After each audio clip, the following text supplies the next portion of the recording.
les caractéristiques de cette réunion, c'est que donc nous sommes 3 habitués des nouilles rampantes ici, Thomas, Clara et moi. D'habitude, nous les faisons en direct et nous avons donc nos 2 nouveaux invités. Sherry Cream que je connaissais de Twitch et donc Fledup et c'est comme ça qu'il se fait que je rencontre pour la première fois ce soir, donc enchanté. Et on a pourquoi Bluey. Et on a un peu échangé cet après-midi, donc nous avons visiblement des streams plus ou moins compatibles.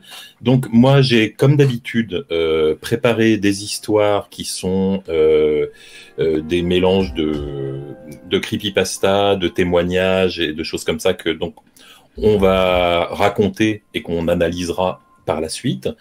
Et en plus de ça, donc nous avons nos 2 invités, Feldup et Sherry Cream, qui vont eux aussi nous proposer. Alors Sherry Cream m'a proposé une histoire à lire, donc là pour le coup on inverse les rôles, c'est moi qui vais lire son histoire, et Feldup a lui aussi proposé 2 mystères qu'il voulait nous raconter, si j'ai bien suivi. Alors, c'est ça. Feldup, je pense qu'il y en aura un. Je viens de voir ton message. Je pense que celui que tu as proposé en dernier, on la fera pour la prochaine parce que j'ai testé un truc qui n'a pas marché. Donc garde-la sous le coude et ça sera pour la prochaine édition. Je vous le dis pour vous, elle est trop cool, mais je préfère qu'on la réserve pour la prochaine fois. Okay. Celle avec les UFO là. Celle où il y a un truc. Ouais, globalement, ouais. Ok. Du boulot. Dans quel ordre tout le monde a suivi. Dans quel ordre est-ce qu'on procède également? On commence par laquelle? Est-ce que on commencerait pas par la fameuse légende urbaine du Hatman, vu que on est 5 et qu'il y a 5 témoignages à lire? Absolument, ça peut être cool. Est-ce que vous l'avez tous à disposition? Alors. Attendez. Je vous ferai une petite présentation rapide du truc, hein, vous inquiétez pas. Ouais. Est-ce que c'est moi qui décide qui lit quoi? Je vous avais envoyé une liste, mais je l'ai oublié, je l'ai plus sous les yeux. Alors moi, tu m'avais donné la une, je crois. Je suis en train de la reprendre, moi, du coup. Vous avez déjà répété, c'est ça? Évidemment. Enfin, moi, je sais laquelle tu m'avais donné. Voilà. Ok. Oui, c'est très bien. Si vous savez laquelle vous devez lire, c'est parfait. Hein, vous me le dites et puis vous commencez. Alors attends, moi du coup je rouvre. Thomas, est-ce que tu es prêt? Je suis prêt dans 1 minute, le temps de lancer la musique. Et donc... Ok, donc le Hatman. Ok, on est parti dans 1 minute dès que j'ai la musique qui se lance. Où est-ce qu'elle est? Voilà, elle est là. Ok, cool. Quand vous voulez. Moi, j'ai pas la musique. Tu me dis si elle est on ou pas. Elle est lancée, c'est bon. Elle est lancée. Moi, j'ai pas de retour de la musique, donc je vais faire comme si il y avait une musique qui me mettait dans l'ambiance. Dans la précédente nuit originale, je vous avais parlé des ombres, en anglais appelées les Shadow People. Il s'agirait, si on en croit les témoignages, de créatures sombres, presque invisibles, qu'on discerne parfois du coin de l'œil, alors qu'on se croyait seul. À la nuit tombée, de nombreuses personnes affirment les avoir aperçues. De mystérieuses silhouettes noires, vaguement humanoïdes, qui semblent surgir de nulle part et se refondre dans l'obscurité de la même manière. Si, en vous réveillant la nuit, vous avez l'impression d'être observé, si vous êtes persuadé de sentir une présence inquiétante dans votre chambre, peut-être que vous les apercevrez aussi. Silencieux et menaçants, parfois pourvus d'yeux reflétant faiblement la lumière comme ceux d'un chat, parfois immobiles, parfois penchés sur vous, compressant votre poitrine sous leur poids, semblant aspirer la vie hors de votre corps. De ce mystérieux peuple a surgi une figure bien particulière. Beaucoup de témoins, sans aucune relation avec les uns avec les autres, affirment que l'ombre qui les a visités se présentait différemment. Ils parlent d'un homme, ou plutôt d'une silhouette masculine sans détail vraiment visible, une ombre qui semble toujours vêtue d'une longue cape et d'un chapeau au large bord. Cette ombre bien particulière a été surnommée l'homme au chapeau, The Hatman en anglais, et un témoin a décidé de créer un site internet pour recueillir les récits de celles et ceux qui ont croisé sa route. Appelé The Hatman Project, Le site comporte à ce jour plus de 50 pages de témoignages s'étalant de 2009 à 2018. En voici quelques-uns, traduits par mes soins. Premier témoignage. J'ai toujours eu ce rêve récurrent avec l'homme au chapeau. Je me suis parfois réveillée en hurlant quand j'étais petite. Dans ce rêve, tout est noir, comme de l'encre, tout autour de moi, et la seule chose que je vois est la silhouette d'un homme de grande taille, vêtu d'un long manteau et d'un chapeau large bord. J'ai l'impression de faire à peine la taille de sa botte et de le regarder d'en bas, terrifiée. Je n'arrive jamais à voir son visage, juste une ligne de contour plus claire. Il hurle à plein poumon et sa voix est très grave, comme jouée au ralenti. Le son est épouvantable, assourdissant, et je me réveillais souvent terrorisée, hurlant et pleurant dans mon lit. Je n'avais aucune idée du fait que d'autres gens avaient vu l'homme au chapeau. Je suis contente de connaître son nom. Jusqu'au jour où j'ai discuté avec mon beau-frère de fantôme et qu'il m'a dit que depuis qu'il était enfant, il voyait parfois du coin de l'œil, à l'extrême limite de son champ de vision, un homme se tenant debout derrière sa fenêtre ou dans le couloir. Je lui ai demandé à quoi il ressemblait et il m'a décrit très exactement la silhouette de mes cauchemars. Je n'ai jamais revu l'homme au chapeau depuis ma 6e et j'arrive en fin de lycée maintenant. Mais j'ai eu l'idée de regarder en ligne si d'autres gens avaient entendu parler de lui et, oh surprise, il y a eu énormément de rencontres d'après tous ces témoignages. J'ai remarqué que l'homme au chapeau apparaissait surtout aux enfants. Je me demande pourquoi il se présente toujours à eux en particulier. Sarah. J'ai vu l'homme au chapeau il y a environ 15 ans. Je dois dire que j'ai été très choqué d'apprendre que d'autres gens avaient vu la même chose que moi. Mais je n'ai pas vu que l'homme au chapeau. Je me suis réveillé une nuit et j'ai remarqué une silhouette dans le coin de ma chambre. J'ai pensé que je me faisais des idées. Je me suis frotté les yeux et j'ai regardé à nouveau. C'était toujours là. Ça portait une cape à capuche et son visage ressemblait à celui d'un troll. Petits yeux, grand nez, grande bouche. Et soudain, quelque chose d'autre se tenait à ma porte. C'était l'homme au chapeau. Je l'appelais l'homme ombre, à cause d'un épisode de Tales from the Dark Side, où il y avait un homme ombre qui vivait sous le lit d'un petit garçon. Il ressemblait à ça, un grand manteau, genre imperméable, et un chapeau plat à large bord. Il se dressait à plus de 2 mètres. Je ne distinguais aucun détail de sa silhouette. Il était complètement noir. Je lui ai demandé ce qu'il voulait, je ne sais pas trop à quoi je pensais.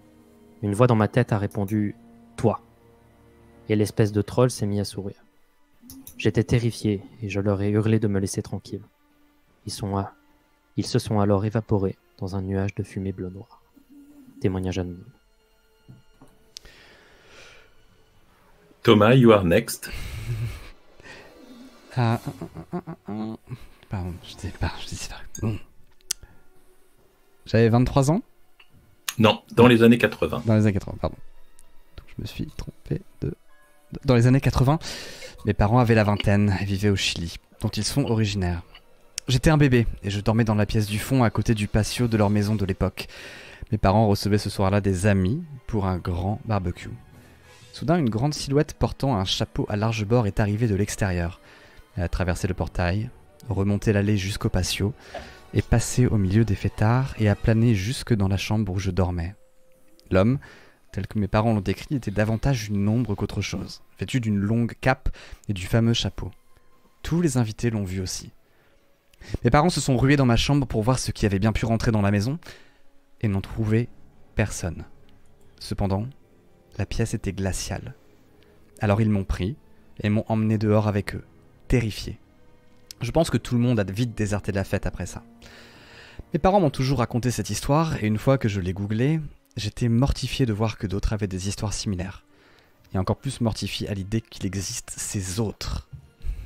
En référence au film avec Nicole Kidman, vous l'avez ? Comme d'autres gens l'ont fait remarquer, le point commun, le thème récurrent semble être les enfants, ou des gens très jeunes. Témoignage signé Topanga. Mon histoire ressemble aux autres. Elle trouve ses origines dans un souvenir d'enfance quand j'avais 9 ans et que je vivais à Pawcatuck, dans le Connecticut. Ceux qui me connaissent savent que je suis un réaliste avec les pieds bien sur terre et que je ne m'emballe pas pour des bêtises. Mais ce souvenir m'a collé à la peau toute ma vie. Je suis aussi scénariste et je voudrais écrire un film sur ce sujet. On peut dire que je ne manque pas d'imagination, mais je sais que je n'ai pas imaginé ceci. Un jour, quand j'avais 9 ans, je passais des vacances chez mes grands-parents, dans la chambre qu'occupait ma mère quand elle était petite.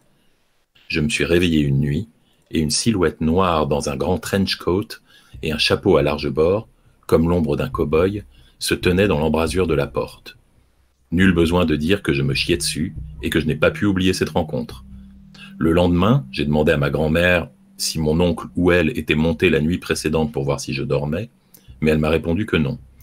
Plus tard le même mois, j'ai vu cette même silhouette par la fenêtre de ma chambre, immobile, debout dans la rue, le visage tourné vers moi. Des années plus tard, aux alentours de mon 21e anniversaire, j'ai raconté à ma mère avoir vu un homme ombre et elle a sursauté. « Qu'est-ce que tu as dit ?» Et il se trouve que ma mère et moi partagions cette expérience. Elle avait, elle aussi, vu une silhouette dans sa chambre quand elle était petite. Il va sans dire que cette relation m'a encore plus terrifié. Témoignage de Robert C. Cowley. J'avais 23 ans. J'avais 23 ans quand j'ai vu ce que les gens appellent, je crois, l'homme au chapeau. C'était de loin l'expérience la plus traumatisante de ma vie et je précise toutefois que c'était le petit matin, qu'il faisait encore très sombre. Ma mère et moi sommes toutes les deux infirmières et travaillons souvent tôt, quittant ainsi la maison bien avant le lever du soleil. J'habitais avec ma mère pour faire des économies, c'est des problèmes de mère célibataire. Ma mère déposait mon fils de 5 ans à la garderie parce que c'était sur son chemin. Nous vivions sur un terrain de 2 hectares, éclairé par un système de lampes, sur de gros poteaux de bois reliés à un timer. Ça nous apportait un sentiment de sécurité dans la mesure où il pouvait faire vraiment très sombre. Mais ce sentiment de sécurité s'évanouit instantanément ce matin-là, quand je remarquai un homme se tenant debout sous le lampadaire le plus proche de la maison. Je ne pouvais pas voir ses vêtements, mais à peine distinguer leur contour. Il ne portait pas de trench coat, ça ressemblait davantage à une cape de l'époque victorienne. Il avait ce qui semblait être des bottes, un chapeau haute forme, et regardait une montre à gousset, reliée à son gilet par une veste. Il ne projetait aucune ombre, il était aussi noir que la nuit. Beaucoup de choses vous passent par la tête quand quelque chose comme cela vous arrive. Je pouvais sentir le mal émaner de lui comme par vagues. C'était comme si l'adrénaline allait faire exploser mon cœur. J'étais terrifiée. J'étais si terrifiée que j'ai littéralement senti mes yeux se dilater. J'ai hurlé à ma mère de mettre mon fils dans la putain de voiture et de partir maintenant. Pas mon vocabulaire habituel, oh non. Et il ne pouvait pas voir ni sentir ce que je ressentais. Ma mère répétait paniquée. « Qu'est-ce qui se passe ? Qu'est-ce qui se passe ?» Je l'ai traîné jusqu'à la voiture, j'ai mis mon fils sur le siège, puis j'ai littéralement foncé et forcé à partir sans moi. Tout ce temps, il me regardait et je ne pouvais pas le voir sourire et pourtant, je savais qu'il souriait. Je ne sais pas si ça a du sens, je le sentais et ça me soulevait le cœur.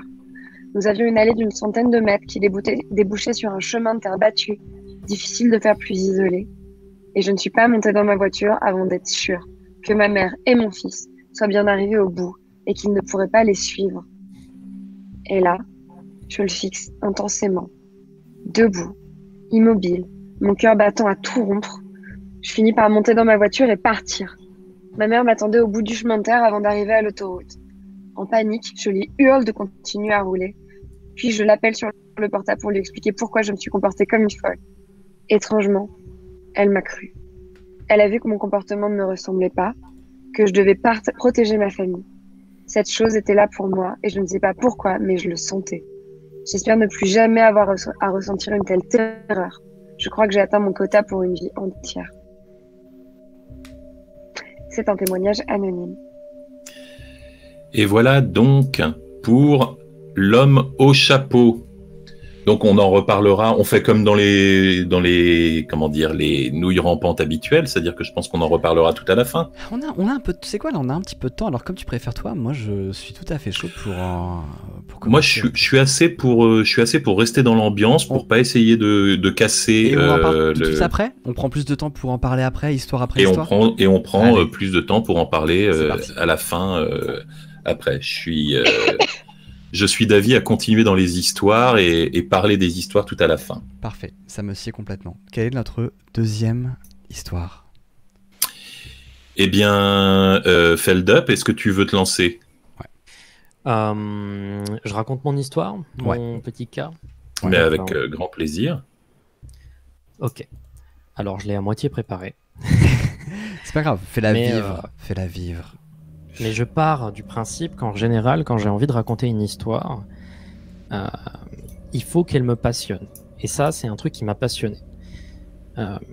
Pour le coup, je vais citer mes sources au cas où. Il y a une excellente vidéo du youtubeur Let Me Know et également une très bonne page Wikipédia sur le sujet. Je vais vous parler de l'histoire de la disparition de Dan B. Cooper. Laissez-moi vous raconter tout ça. Nous sommes le 24 novembre 1971. Un individu monte dans un avion. Il a enregistré son ticket en tant que Dan B. Cooper. C'est un ticket sans retour allant de Portland à Seattle. Il s'assoit dans son siège, il fume une cigarette et il commande une boisson. Il regarde par la fenêtre. Il a un sang-froid assez évident et il a également des lunettes de soleil sur son nez et un costard avec une chemise blanche et une cravate noire. L'avion n'est rempli qu'au tiers, que 36 passagers. Le vol ne devait durer qu'une dizaine de minutes, mais ce ne sera malheureusement pas le cas. À 16h35, Dan B. Cooper fait signe à une hôtesse. Elle le rejoint. À leur arrivée, il lui donne une enveloppe que l'hôtesse ne souhaite pas lire, pensant que c'est juste le numéro de téléphone de ce fameux Cooper. Il lui refait signe et lui dit « Vous feriez mieux de regarder cette enveloppe ». En l'ouvrant, elle lit avec terreur « J'ai une bombe dans ma mallette. Je m'en servirai si nécessaire. Je veux que vous restiez à mes côtés. Vous êtes détourné. » Alors, les pilotes et l'hôtesse commencent à paniquer et se décident à coopérer avec l'aide également des gens à la tour de contrôle de l'aéroport. Ne voulant pas risquer la perte de nombreuses vies et d'un appareil, ils se décidèrent de se plier à n'importe quelle demande que dirait Dan B. Cooper. « Je veux 200 000 $ en coupure de 20 $ et 4 parachutes, dit-il. Les passagers seront libérés seulement si tout ça sera donné. » L'avion fait des cercles autour de l'aéroport de Seattle pendant que l'intégralité de l'aéroport essaye de trouver ce qu'ils demandent et finalement ils arrivent à trouver les 200 000 $ dans une banque un peu à côté et également 4 parachutes dans une école de vol près de l'aéroport.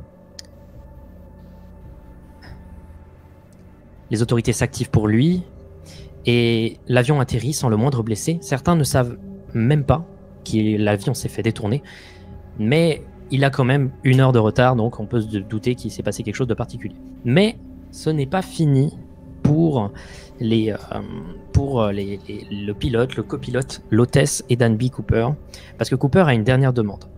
Il souhaite aller à l'aéroport de Mexico. 2 heures après, le temps de faire le temps de remettre de l'essence dans l'avion et de choisir également un aéroport qui devrait être une seconde étape durant le chemin, étant donné que c'est pas un avion fait pour faire d'aussi grandes distances. Après 2 heures, il part à 19h35 et à ce moment-là, il demande de ne plus être dérangé. À ce moment-là, il est tout seul dans sa cabine, il a les 200 000 $ sur lui et on ne l'entend plus. Quand l'avion va atterrir à l'aéroport de Mexico, Dan B. Cooper ne sera pas dans l'avion. Alors, tout de suite, ils ont fini par comprendre. Dan n'était pas là car il avait sauté en parachute de l'avion. En effet, il avait demandé au préalable, avant de se lancer, que... Je suis désolé. Il avait demandé au préalable que pendant le vol, la porte de l'avion soit ouverte et que les trains d'atterrissage soient également constamment ouverts. Alors, il faut comprendre une chose. Dan B. Cooper a disparu le 24 novembre 1971. Il n'a jamais été retrouvé. Et ce qu'il faut savoir, c'est qu'il y a eu des efforts de recherche monstrueux. D'abord, dans un premier temps, il ne savait pas quand il avait sauté, car c'était la nuit, il avait demandé de ne pas être dérangé, et également, au moment où il a sauté, il y avait énormément de nuages, un grand brouillard, mais ils ont remarqué qu'il y avait eu des turbulences liées à l'ouverture de l'escalier de largage. Et donc du coup, ils se sont dit, pendant la zone de turbulence, c'est à peu près le moment où il aurait sauté. Ils ont donc délimité une zone de recherche, et ils se sont mis à raser avec des hélicoptères cette zone. Rien. Tout simplement parce que c'est une forêt, l'endroit où il est tombé, et donc c'est comme chercher une aiguille dans une botte de foin. Néanmoins, il avait demandé 200 000 euros. Non, 200 000 $, excusez-moi. Il avait demandé 200 000 $ comme rançon, et ces 200 000 $ avaient tous le même numéro de série. C'était une manière pour la police de pouvoir le retrouver facilement après. Donc du coup, énormément de journaux ont pris l'affaire et ont dit « Vérifiez tous vos billets de 20 $, il faut absolument que vous vérifiez s'il y a le bon numéro de série dessus. » Aucun n'a été retrouvé. Sauf le 13 février 1980, 9 ans après le saut de Danby Cooper, 5 600 € sont retrouvés au nord-ouest de Vancouver, Washington, sur les rives du fleuve Columbia, près de la zone où il aurait sauté. Sauf que le problème, c'est que les billets étaient extrêmement endommagés et on pouvait se dire bon bah c'est juste de l'argent qui est tombé dans le fleuve et qui a pris le chemin, on va dire, parce que le fleuve passe par la zone où il aurait pu sauter. Sauf que non. Non, parce que il va dans l'autre sens, le fleuve. Le fleuve va dans l'autre sens, il n'aurait pas pu emporter les billets avec lui. Donc du coup, cet argent-là n'a rien à faire ici, et les gens commencent à se demander si l'avion n'aurait pas fait des manœuvres qui auraient été mal enregistrées. Et concrètement, ces 5 600 $ sont une sorte de encore un mystère aujourd'hui. On ne sait pas comment ils sont arrivés là. Encore aujourd'hui, de nombreuses personnes sont suspectées d'être Danby Cooper, même si la recherche a été stoppée en 2016, étant donné que malheureusement, il n'y avait pas assez de pistes, il n'y avait pas assez d'évolution.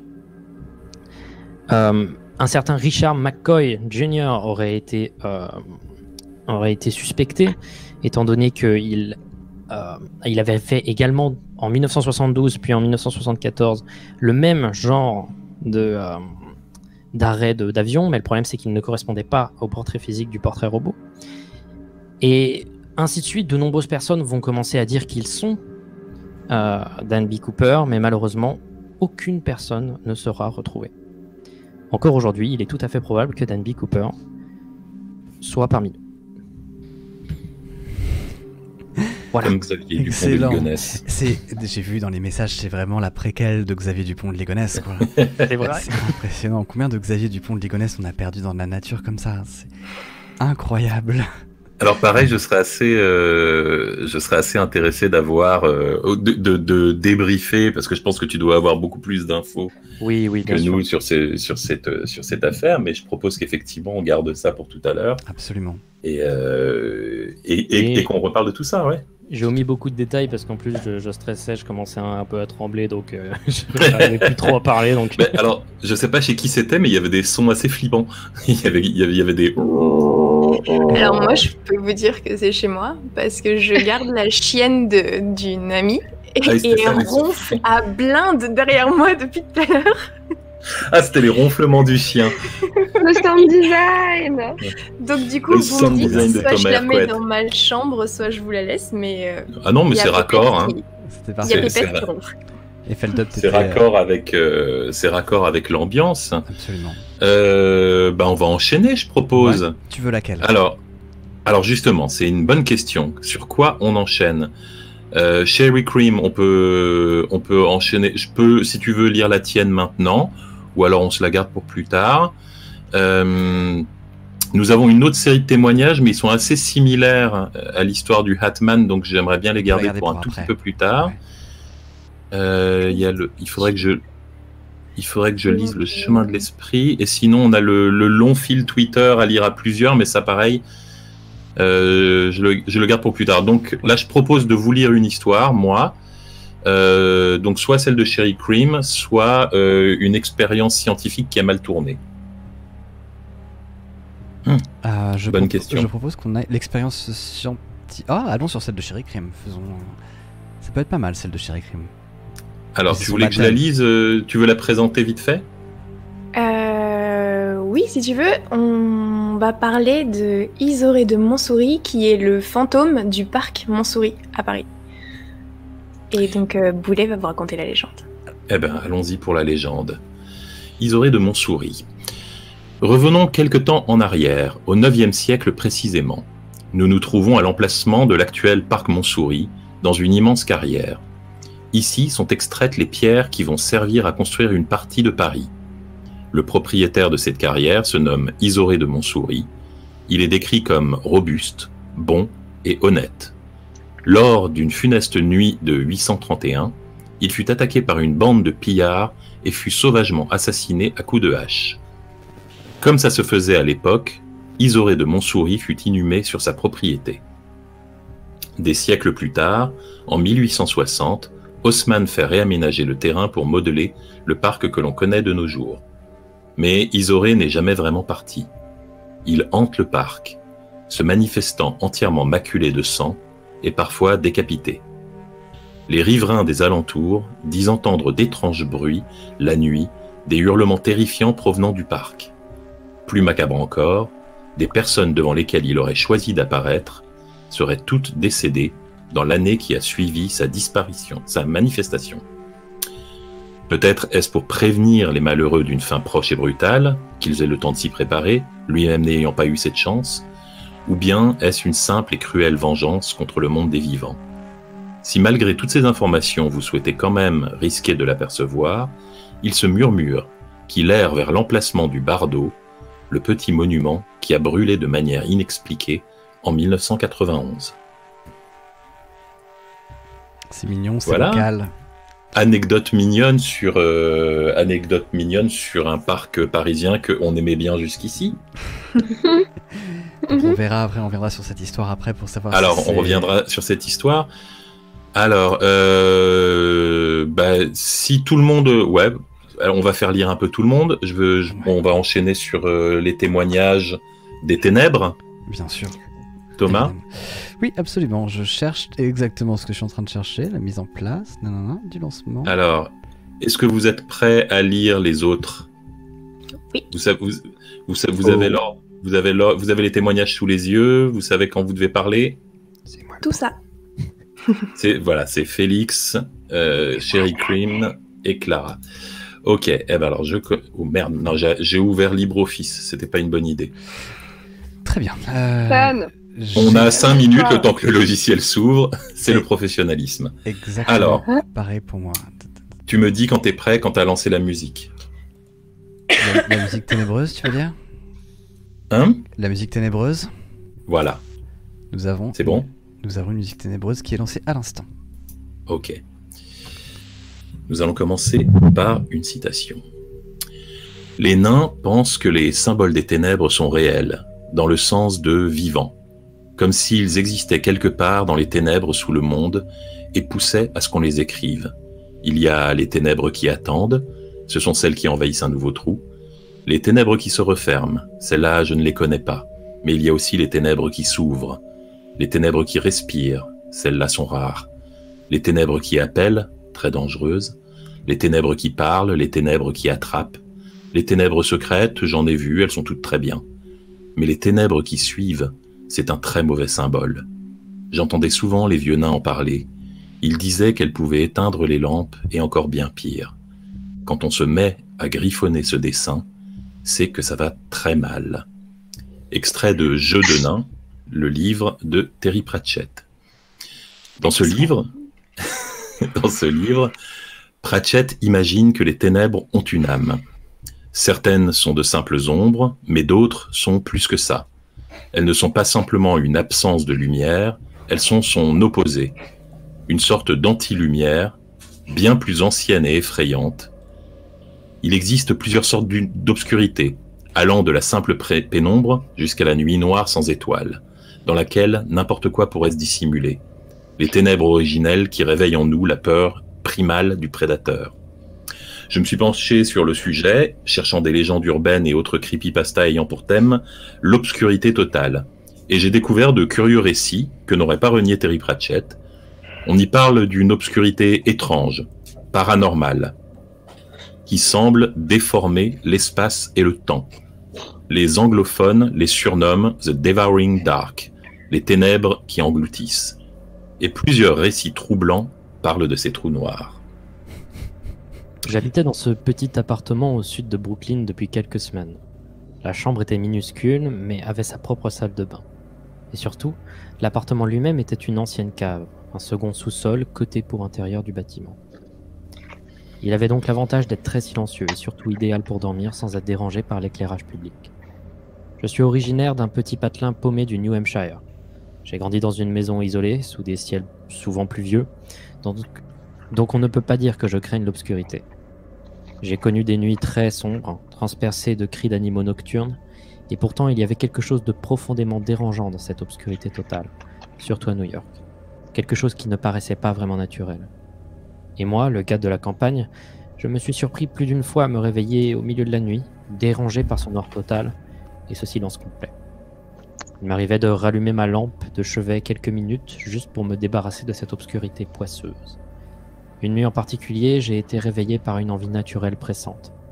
J'avais un mal de chien à quitter mon lit. Ne voulant pas réveiller ma copine de l'époque qui dormait à côté de moi, je me suis levé et je me suis prudemment enfoncé en direction de la salle de bain, les bras tendus en avant sans même voir mes propres mains. Sans même voir mes propres mains, excusez-moi. J'ai fait 2 pas, 3 pas, tendu un peu plus les bras. Quelque chose n'allait pas. La pièce faisait au maximum 8 mètres carrés et même avec mes petites enjambées prudentes, j'aurais dû pouvoir toucher le mur. J'ai refait un pas, puis un autre, toujours rien. Mon cœur battait si fort que j'avais l'impression d'entendre le sang pulser dans mes oreilles. J'ai essayé de me décaler sur la droite pour toucher le mur et pouvoir le longer. Il n'y avait rien. Rien que du vide. Rien que du vide sous mes mains qui battaient invisibles dans les ténèbres. J'ai fermé les yeux, me suis retourné et en tremblant, j'ai refait le chemin inverse vers mon lit. 2 grands pas, 3 petits, pas de lit. La panique m'a envahi, j'ai avancé le plus vite possible, tremblant et titubant, battant frénétiquement des mains pour toucher quelque chose, n'importe quoi. Mes doigts ne rencontraient que du vide. Il faisait soudain beaucoup trop froid. Le sol sous mes pieds était glacial et ne ressemblait plus au parquet de ma chambre. J'ai appelé ma copine, au départ à voix basse, puis de plus en plus fort. Sam ? Sam ! Mais le son de ma voix était étrange. Il y avait une curieuse réverbération, comme si j'étais dans un endroit gigantesque. Et aussi j'ai eu l'impression que quelque chose s'interrompait, comme une rumeur d'arrière-plan qu'on ne remarque que quand elle s'arrête. Pas forcément menaçant, mais plutôt comme quand un bruit soudain pousse les insectes et les oiseaux à se taire et à observer. Quelque chose dans le noir m'observait. Je suis littéralement tombé à 4 pattes et j'ai continué à avancer. Le souffle court, des larmes plein les yeux. Soudain, à ma gauche, tout près, j'ai entendu un bruit. Un soupir endormi et quelqu'un qui se retourne. J'ai tendu la main et j'ai senti des draps. J'ai bondi sur le lit comme un naufragé qui attrape une bouée. Je tremblais comme une feuille. J'ai saisi mon téléphone sur la table de nuit et j'ai allumé le flash pour le tourner vers la pièce. Il n'y avait rien. La lumière surpuissante n'atteignait ni les murs ni le plafond. Mon lit aurait pu bien se retrouver sur un parking à l'extérieur. Quelque chose remua à la limite de mon champ de vision. Je tournai alors brutalement le téléphone et dans le halo, je vis la bibliothèque au pied du lit. Je revins en arrière et tout était à nouveau là. La chaise, le bureau, la porte de la salle de bain, à moins de 4 mètres. Ce phénomène ne s'est jamais reproduit. Vous trouverez peut-être étrange d'apprendre que je n'ai pas déménagé ensuite, mais je n'en avais pas les moyens à l'époque.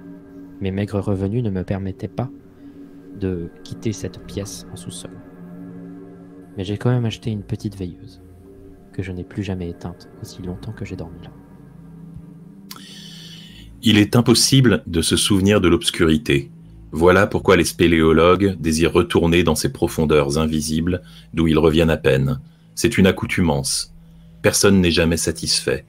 L'obscurité ne satisfait jamais, surtout si elle emporte avec elle quelque chose, ce qu'elle fait presque à chaque fois. Extrait de La Maison des Feuilles de Mark Z. Danielewski. J'avais environ 12 ans et je participais à une sortie scout. Nous étions 3 patrouilles, réunies pour le week-end à Sault-le-Duc. Les écureuils, les aigles, les fennecs, soit une vingtaine de gamins en tout. Le mois d'octobre était bien avancé et les chefs ont estimé qu'il faisait trop froid pour camper. Nous avons donc improvisé un dortoir géant au rez-de-chaussée de la cure, à côté de l'église. Nous avons poussé les tables et les chaises, et chacun a posé son tapis de sol et son sac de couchage par terre. Nous avons dîné, papoté, et finalement, tout le monde s'est mis au lit. Je ne sais plus exactement comment ça a commencé. Je me rappelle simplement qu'il faisait beaucoup trop froid. J'étais debout, pieds nus et en pyjama, dans l'obscurité la plus complète. Je ne distinguais ni mon propre corps, ni aucune lumière, de quelque côté que je regarde. C'était un mur de ténèbres dans toutes les directions. J'ai avancé prudemment, tendant les bras devant moi. J'ai marché. 1 minute, 2 minutes, il n'y avait rien. Que du noir complet et un froid mordant. J'ai commencé à pleurer. Je me suis arrêtée et je me rappelle m'être bouché les oreilles en pensant « Concentre-toi, concentre-toi ». Je cherchais désespérément une explication, un indice quelconque. Le sol sous mes pieds était froid et rugueux. Je me suis penchée pour le toucher, plat mais plein de petits graviers, du goudron, une route. J'ai relevé la tête. Une silhouette familière se détachait dans le noir, le toit triangulaire de l'église. J'étais dehors, au milieu de la nuit, dans une rue de village. Je me suis précipitée vers l'église, suis rentrée dans la cure, tout le monde dormait. Je me suis dirigée vers ma place, elle était vide. Le carrelage nu où auraient dû se trouver mes affaires. En tâtonnant 10 minutes, je réussis à retrouver mon sac de couchage et mon tapis de sol, chacun à un bout de la pièce, comme s'ils avaient été lancés au hasard. Grelottant et toujours un peu terrifiée, je me suis enfin recouchée et rendormie. Le lendemain, j'ai bien sûr raconté cette histoire qui a fait rire. J'avais été somnambule, la bonne blague. Je me demande malgré tout, encore, comment j'ai fait pour balancer mes affaires avec violence, ouvrir 2 portes plutôt difficiles à ouvrir sans que personne ne me remarque, et traverser une cour de gravier, passer un portail, un escalier et marcher 100 mètres à pieds nus, sur du goudron, sans me réveiller. La rédemption de la vanité présente un diamant jaune naturel de 16,78 carats d'une valeur de 2 millions de dollars. Le matériau le plus brillant de la planète. Il a été recouvert de nanotubes de carbone, le matériau le plus sombre connu, le noir le plus noir de la Terre, qui a détrôné l'ancien record détenu par la matière appelée Vantablack, ce qui fait que le diamant semble disparaître complètement. La dévaluation complète du diamant à 2 millions de dollars peut être vue comme un défi au marché de l'art et une prise de position sur l'art lui-même par son ascétisme esthétique. La rédemption de la vanité est une œuvre à l'intersection des arts et de la science, présentée à la Bourse de New York le 13 septembre 2019. Demuth Streb et Brian Vardel, le 12 septembre 2019. Savez-vous ce qu'on appelle un chemin de désir? Imaginez une pelouse carrée, dans un campus ou dans un parc. Appelons les coins de ce carré A, B, C et D. Pour aller en C, les gens venant de A doivent contourner la pelouse. A, B, C. Ou A, D, C. Mais ce que les gens veulent, c'est aller de A à C. Alors, ils coupent par la pelouse, même si c'est interdit. Peu de gens le font, mais petit à petit, l'herbe pousse moins bien dans la diagonale. Les gens croyaient voir un chemin, ils l'utilisent, ils accélèrent le phénomène, et vous obtenez un chemin de désir. Azuki avait un chemin de désir. Un raccourci qui l'emmenait de la station de train d'Ashikura sur la ligne de Dozan jusqu'à sa maison. Un demi-kilomètre à travers la forêt à peine, avec un tunnel au milieu. Azuki l'empruntait régulièrement en rentrant du travail, ses écouteurs sur les oreilles. Il était plutôt rare, voire exceptionnel, qu'elle y croise qui que ce soit. Elle racontera par la suite qu'elle avait un peu hésité ce soir-là, entre rentrer chez soi un peu moins vite et la forêt qui prenait des allures inquiétantes dans la grisaille d'octobre. Le choix devenait plus compliqué, mais il faisait encore jour, alors elle opta pour le chemin de désir. Azumi allait alors disparaître. Inquiet de ne pas la voir revenir, et son portable ne répondant pas, ses parents appellent son frère. Ensemble, ils partirent à sa rencontre. À la gare, on les informa du fait que le train était arrivé à l'heure, et un des employés se souvenait bien avoir vu que, comme tous les soirs, la jeune femme en descendre. Connaissant le raccourci par la forêt, la famille l'emprunte à son tour. Sans être très fréquenté, le chemin est toutefois accessible et entretenu. Ils traversent le tunnel à la lumière de leur portable, atteignent la maison. Azumi n'est toujours pas là. On appelle la police. On signale sa disparition. Les agents promettent de patrouiller dans les environs. Son signalement est transmis. Au matin, Azumi arrive seule par le chemin. Hébétée et frigorifiée, elle tombe dans les bras de son frère en état de choc. Après un séjour à l'hôpital, elle raconte ce qu'il s'est passé cette nuit-là. Elle marcha, comme tous les jours sur le petit chemin. À un moment, elle eut l'impression étrange d'être suivie et elle ôta ses écouteurs. Les bois étaient complètement silencieux. Elle n'entendait que le bruit de sa propre respiration. Elle resta un moment immobile, mais rien ne se passa. La nuit tombait si vite. Il lui semblait que la lumière descendait plus rapidement qu'elle n'aurait dû, mais si le ciel était couvert. Elle accéléra le pas et à l'entrée du tunnel, elle se retourna. La nuit était presque complètement tombée. Il n'y avait toujours aucun bruit, aucun souffle de vent. On n'entendait même pas le bruissement des feuilles dans les arbres et elle remarqua aussi qu'elle ne voyait plus les lumières de la gare, comme si la ville entière avait été éteinte. Alors, elle alluma la lumière de son portable. Elle n'avait plus beaucoup de batterie, mais le tunnel ne faisait qu'une vingtaine de mètres. Ses pas résonnaient contre la voûte, au milieu du tunnel, et elle sentit un mouvement dans son dos. Elle se retourna, il n'y avait rien. Rien que l'obscurité complète. Elle baissa un peu son téléphone afin de ne peut-être pas être éblouie par la lumière. Elle ne distinguait même plus l'entrée du tunnel. Pourtant, censé s'ouvrir sur un demi-jour à moins de 10 mètres d'elle. Elle ne distinguait même pas le sol malgré la lumière de son flash, comme si l'obscurité avalait complètement le puissant faisceau de l'appareil. Elle sentit la terreur monter en elle et elle accéléra le pas pour sortir au plus vite du tunnel. Ses chaussures semblaient renvoyer un écho différent, même si la voûte s'était souvent éloignée et elle marchait à l'extérieur. Ni les murs, ni les plafonds, ni même le sol ne se dessinaient dans le halo de sa lampe. J'avais l'impression d'être une silhouette découpée sur un fond noir, dira-t-elle. Au bout de plusieurs minutes, elle comprit qu'elle aurait dû avoir atteint depuis longtemps la sortie du passage, mais aucune lumière ne se dessinait dans les ténèbres. Elle voulut s'appuyer contre un des murs un instant et ne trouva aucun.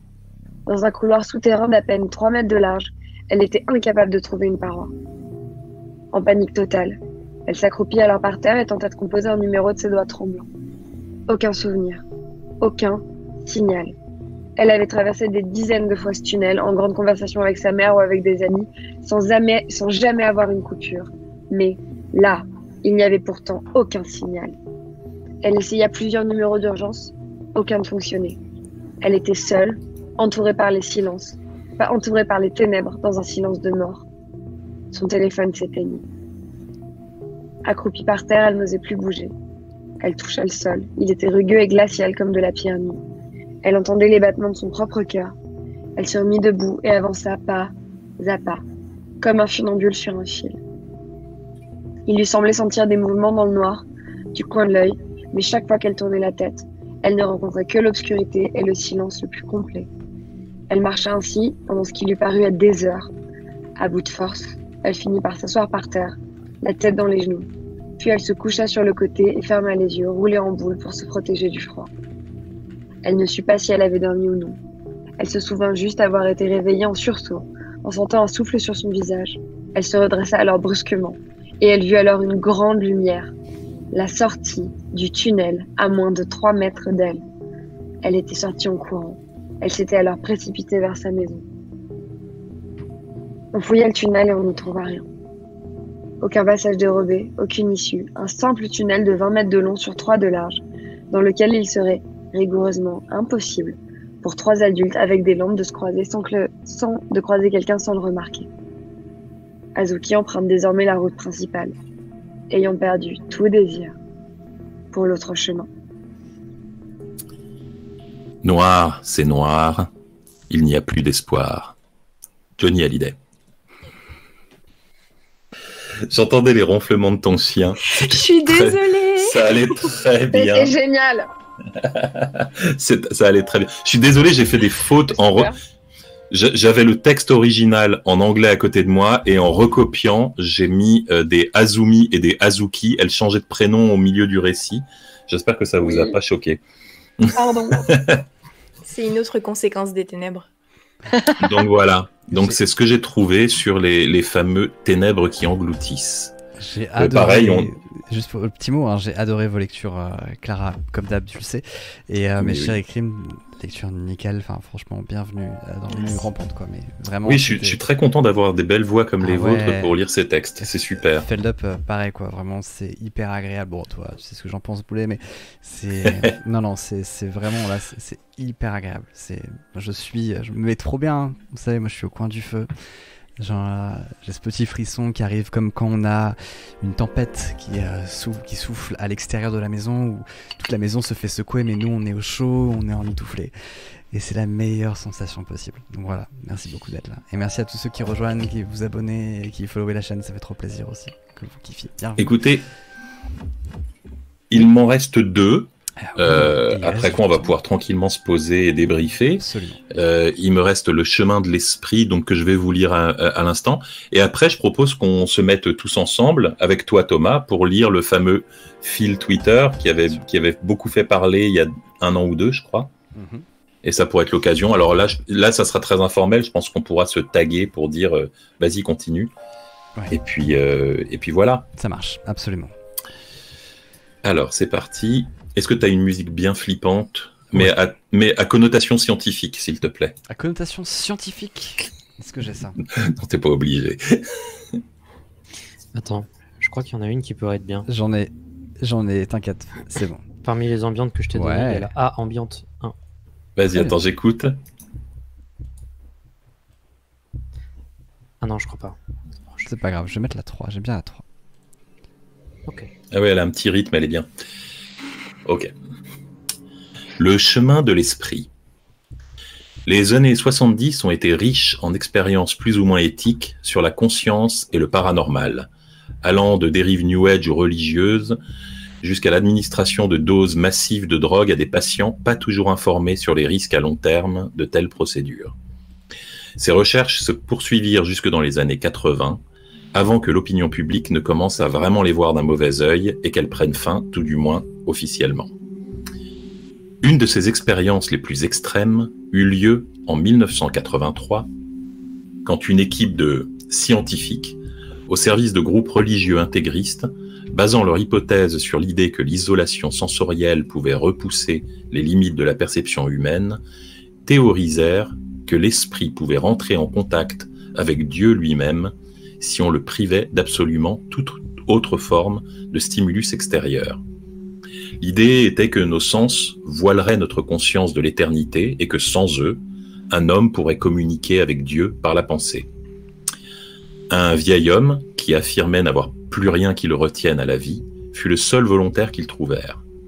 Afin de le purger de tous ses sens, ils eurent recours à une intervention extrême où l'on coupa chirurgicalement la connexion des nerfs permettant aux stimuli externes d'être traités par le cerveau. Le sujet avait toujours le contrôle de ses muscles, mais ne pouvait donc plus voir, sentir, goûter, toucher, ni entendre. Il n'avait plus aucun moyen de communiquer avec le monde extérieur, restant ainsi complètement prisonnier de ses propres pensées. Les scientifiques documentèrent sa progression, tandis qu'il parlait à voix haute de ce qui lui passait par la tête, bafouillant des phrases qu'il n'entendait même plus lui-même. Après 4 jours, l'homme disait entendre des chuchotements, des voix inintelligibles dans sa tête. Les scientifiques attribuèrent ceci à un début de psychose lié à son extrême solitude forcée. 2 jours plus tard, l'homme pleurait et affirmait entendre la voix de son épouse décédée. Et qui plus est, être capable de converser avec elle.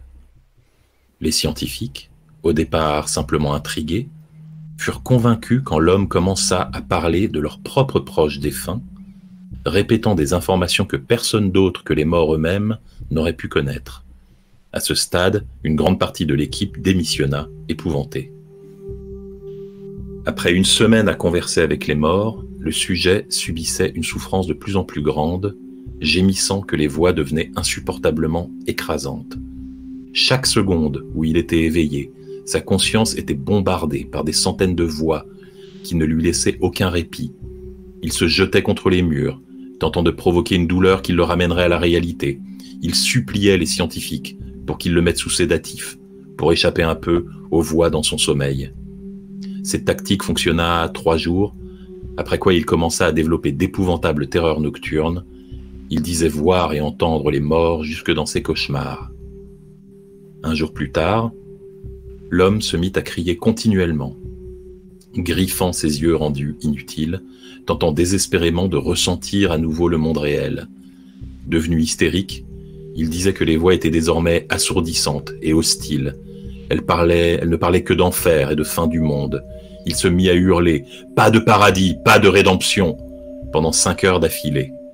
Il suppliait désormais qu'on abrège ses souffrances en le tuant, mais les scientifiques étaient persuadés qu'ils étaient tout près du but. Le jour suivant, le sujet ne pouvait plus formuler de phrases cohérentes. Égaré dans une folie complète, il commença à manger de larges morceaux de son propre bras et dut être sanglé à une table pour éviter qu'il ne se tue. Après quelques heures, il cessa de se débattre. Il se mit à fixer le plafond en pleurant. Il avait tant pleuré les jours passés qu'il avait fallu le réhydrater manuellement en continu. Il tourna finalement la tête vers un des scientifiques et, malgré sa cécité complète, le fixa droit dans les yeux. Il chuchota « J'ai parlé à Dieu. Il nous a abandonnés. » Et ses signes vitaux s'interrompirent d'eux-mêmes, sans cause apparente. L'expérience ne fut naturellement jamais renouvelée, mais refit surface quand un rapport dans les années 2000 sur la privation sensorielle, écrit par un certain docteur G.F. d'un hôpital de San Francisco, en Californie, notait ceci. Les études récentes sur une maladie dégénérative attaquant les fonctions motrices et provoquant un déclin cognitif montrent que celle-ci tend à provoquer des hallucinations, ayant souvent pour point commun l'apparition de personnes décédées. La destruction de certaines cellules dans le cerveau par cette maladie conduit à une perte progressive de l'odorat et des autres sens. La cause de la maladie est inconnue. Les hallucinations sont présentes chez 39,8% des patients répartis en 3 catégories. Sensation de présence, humaine, ou de passage, souvent d'un animal, chez 25,5% d'entre eux de manière récurrente, 14,3% pour les occurrences uniques. Apparition, hallucination visuelle chez 22% d'entre eux, 9,3% pour les occurrences uniques. Hallucination auditive chez 9% d'entre eux, 2,3% pour les occurrences uniques. Voilà. Bonne ambiance. Voilà, tout simplement. Clairement Juste. pas. Horrible. Elle est très connue. Elle est très connue. C'est C'est un Gateway of the Mind C'est un classique. de la creepypasta. Exactement. Trop bien. Alors, est-ce que... Alors, débriefons pas tout de suite. Je pense qu'il y a encore quelques tweets que nous pouvons partager. Alors, vous êtes prêts? Vous avez vous avez la liste des tweets? Pareil, c'est... Lien dans la conversation. Je vous l'ai pas envoyé, c'est dans la conversation, ça s'appelle manuel. Ah oui, alors je l'ai. Moi aussi, je l'ai, juste une petite. Ah, non, attends, je cherche. Je Non, l'ai, c'est bon. ok. Excusez-moi. Le professionnalisme. Est-ce qu'on en lit On en a parlé, on en a parlé. Comment est-ce que ça fonctionne? Est-ce qu'on en lit T'en bouge pas, je peux te le renvoyer, 4 ça ira par encore personne, plus vite. peut-être Ouais, ce serait peut-être un peu mieux parce que je suis tout perdu. Est-ce qu'on- Alors, non mais moi je suis extrêmement organisé, ce qui fait que j'en ai fait une copie et voilà, je te l'ai envoyé sur la conversation. Efficace, j'ai trop bien Luminator, ça fait plaisir. Très connu mais efficace. Grave, vous savez, les histoires, c'est pas seulement est-ce qu'on les connaît ou pas, c'est Mhm. comment est-ce qu'on les raconte. Clara a un bug de son, elle revient. À tout de suite, Clara. Tu nous entends, Clara, ou tu fais des gestes? Je fais coucou comme ça. Non, elle est en train de régler son son, mais le son de Clara est tellement Son cool. son Ouh, très célèbre. Ça. Oui, quoi bien sûr. Très célèbre. Ah oui, bien sûr, évidemment. Encore une fois, c'est comment on va la jouer, comment on va passer. Ça va, Clara? Clara, si tout va bien, Est-ce que t'es BRB? fais un petit cœur avec les doigts. BRB. Clara nous a dit Cligne BRB. 3 fois des yeux si tu as un problème. Elle a plus de micro. Comme dans le chat, j'ai lu vite fait qu'il y a des gens qui disent qu'on dirait une vieille femme penchée derrière moi. Ah bon? Et ça m'a fait rire. Une vieille Des femme plantes. C'est mes plantes. Ah ouais, je peux le voir. Je peux le voir. Juste là. Enfin, tu crois que c'est des plantes. C'est vrai que J'ose plus me retourner du coup, mais. je peux tout à fait le C'est bizarre, il y a une vieille femme penchée derrière toi. Zut, c'est fou. Bien, on attend juste que Clara revienne. Elle a encore un petit micro rouge coché à côté de sa tête. Ton micro est Ah, désactivé. ça veut dire que... Ouais. Est-ce que ton micro est juste désactivé ou est-ce que ton micro n'est pas reconnu?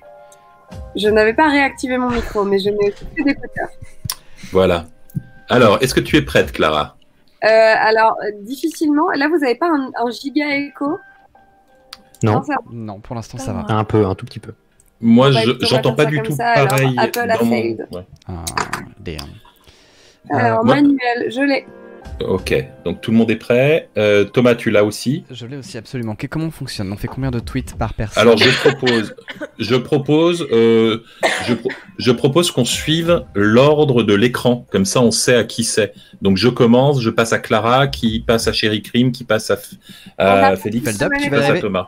On n'a pas, Ah, vous n'avez pas le retour d'écran? Non mais du coup, pas le même. Mais pas le même. je propose que Boulet, tu te dises, en fait, que chacun dise à la fin à qui il passe la parole.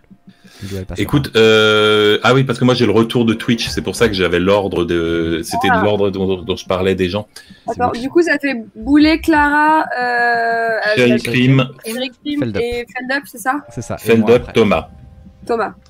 Donc, Clara, tu es après moi. Chéri Crime, t'es après Clara. Feldup, t'es après Chéri Crime. Et Thomas, t'es après Feldup. C'est ça. Ok. Tout à fait. Et on en lit, je sais pas, 4 ou 5 chacun. Et on Vas-y. essaye d'aller un peu vite. Alors, c'est un fil. Un fil d'un jeune homme qui s'appelle Manuel. Alors, on donnera. J'espère que j'ai noté Ah non, j'ai pas noté son compte Twitter, mais il est très facile à retrouver. Je le retrouverai. Parce que là, je m'en veux de pas avoir la source. Et il a posté un fil Twitter sur ses vacances et qui, comme vous allez le voir, ont très rapidement dégénéré. Donc voici le fil de Manuel. J'ai pris quelques jours de vacances dans un hôtel près de la plage, à quelques jours des événements étranges qui ont commencé à s'enchaîner. Cet après-midi-là, je lisais sur la terrasse de ma chambre quand j'ai entendu la porte s'ouvrir. Or, je suis venu ici tout seul. J'ai d'abord tout naturellement pensé qu'il s'agissait du service de chambre. Ça m'est arrivé à plusieurs reprises. Au moins cette fois, je me faisais surprendre avec mon pantalon sur moi. Mais cette fois, ce n'est pas ça. Je rentre dans ma chambre pour y trouver un grand type maigre, très nerveux, qui la parcourt dans tous les sens. Clara. J'ai plus Boulet, c'est tout. Cet après-midi-là, c'est bien le bon endroit? Oui. Ah, ouais. Bah, Ah, c'est bon, j'ai entendu tout le monde, excusez-moi. Cet après-midi-là, je lisais sur la terrasse de ma chambre quand j'ai entendu. Ouais. la porte Ah non, s'ouvrir. pardon. on a fait, Ça m'a un peu Ça effrayé. m'a un peu effrayé. ça m'a un peu effrayé, oui. Vous savez quoi? Ce qu'on va dire, c'est que vous le faites sans moi pour l'instant. Moi, je redémarre D'accord. dans ok. 5 minutes. D'accord? Pas de souci. Ok, alors, Chéri Chéri Ça Crime. marche. Ça m'a un peu effrayé. Il se déplaçait rapidement, semblant fouiller la pièce du regard ou y chercher quelque chose, je ne sais pas trop. À l'instant où je lui ai adressé la parole, il s'est tourné vers moi pour me regarder. Je me suis sentie moins effrayée. À bien regarder, il n'avait pas l'air agressif, plutôt désorienté, et il avait le regard triste. Quand je me suis approchée, il m'a soudain attrapé le bras, et il s'est mis à parler très vite en me fixant intensément, mais je ne comprenais rien à ce qu'il disait. J'ai cru au départ qu'il s'agissait d'une langue étrangère, mais j'ai commencé à reconnaître certains mots, ça et là. C'était bien de l'espagnol, mais complètement désordonné. Parfois, une phrase commençait normalement, puis les mots s'entremêlaient rapidement. Comme un Yoda qui parlerait à 1000 km/h en trébuchant sur des mots. J'ai tenté de le calmer, mais ça n'a servi à rien. Il m'a crié dessus et a tourné les talons. Quand il est parti, j'ai noté qu'il avait une carte comme la mienne qui lui avait permis d'entrer dans la chambre. J'ai mis le verrou et je suis allé m'asseoir un moment sur le canapé, puis j'ai caché tous mes objets de valeur et je suis descendu à la réception. Je leur ai expliqué ce qu'il venait de se passer. Je leur ai soumis ma première hypothèse, à savoir qu'il pourrait s'agir du précédent occupant de la même chambre. Ils m'ont expliqué que ça serait étrange, mais pas impossible. Chaque fois qu'un client quitte l'hôtel, il réinitialise complètement l'accès à la chambre. Mais qui sait? Peut-être que la personne qui s'était occupée du check-out avait oublié cette part du processus, si on partait du principe que c'était bien un client de l'hôtel. Je leur ai décrit son aspect général, mais il n'avait pas vraiment de signes distinctifs, grand, mince, les cheveux courts, le teint hâlé. La fille qui m'écoutait m'a dit de me retourner, qu'il était juste derrière moi. Boulet. J'ai regardé si je le voyais. La moitié des gens présents dans le hall de réception correspondaient au signalement que je venais de faire. Ça nous a fait rire un peu. Pour être sûr que ça ne se reproduise pas, elle m'a changé ma carte et fait un reset sur l'accès à ma chambre. Et c'en est resté là. Mais ce n'est pas la seule chose bizarre qui me soit arrivée ici. J'ai aussi perdu un t-shirt bleu avec Old Joe's écrit dessus. Je suis descendu déjeuner au buffet de l'hôtel et là je suis tombé sur le grand type. Il était là, assis à une autre table.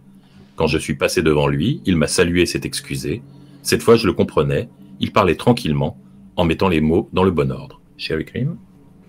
Il m'a expliqué qu'il était logé dans ce même hôtel et qu'il s'était juste trompé de chambre et qu'il était désolé pour la frayeur. « Ne vous inquiétez pas, tout va bien », a-t-il répété plusieurs fois, affichant sur son visage un grand sourire qui n'aurait pas pu paraître plus forcé.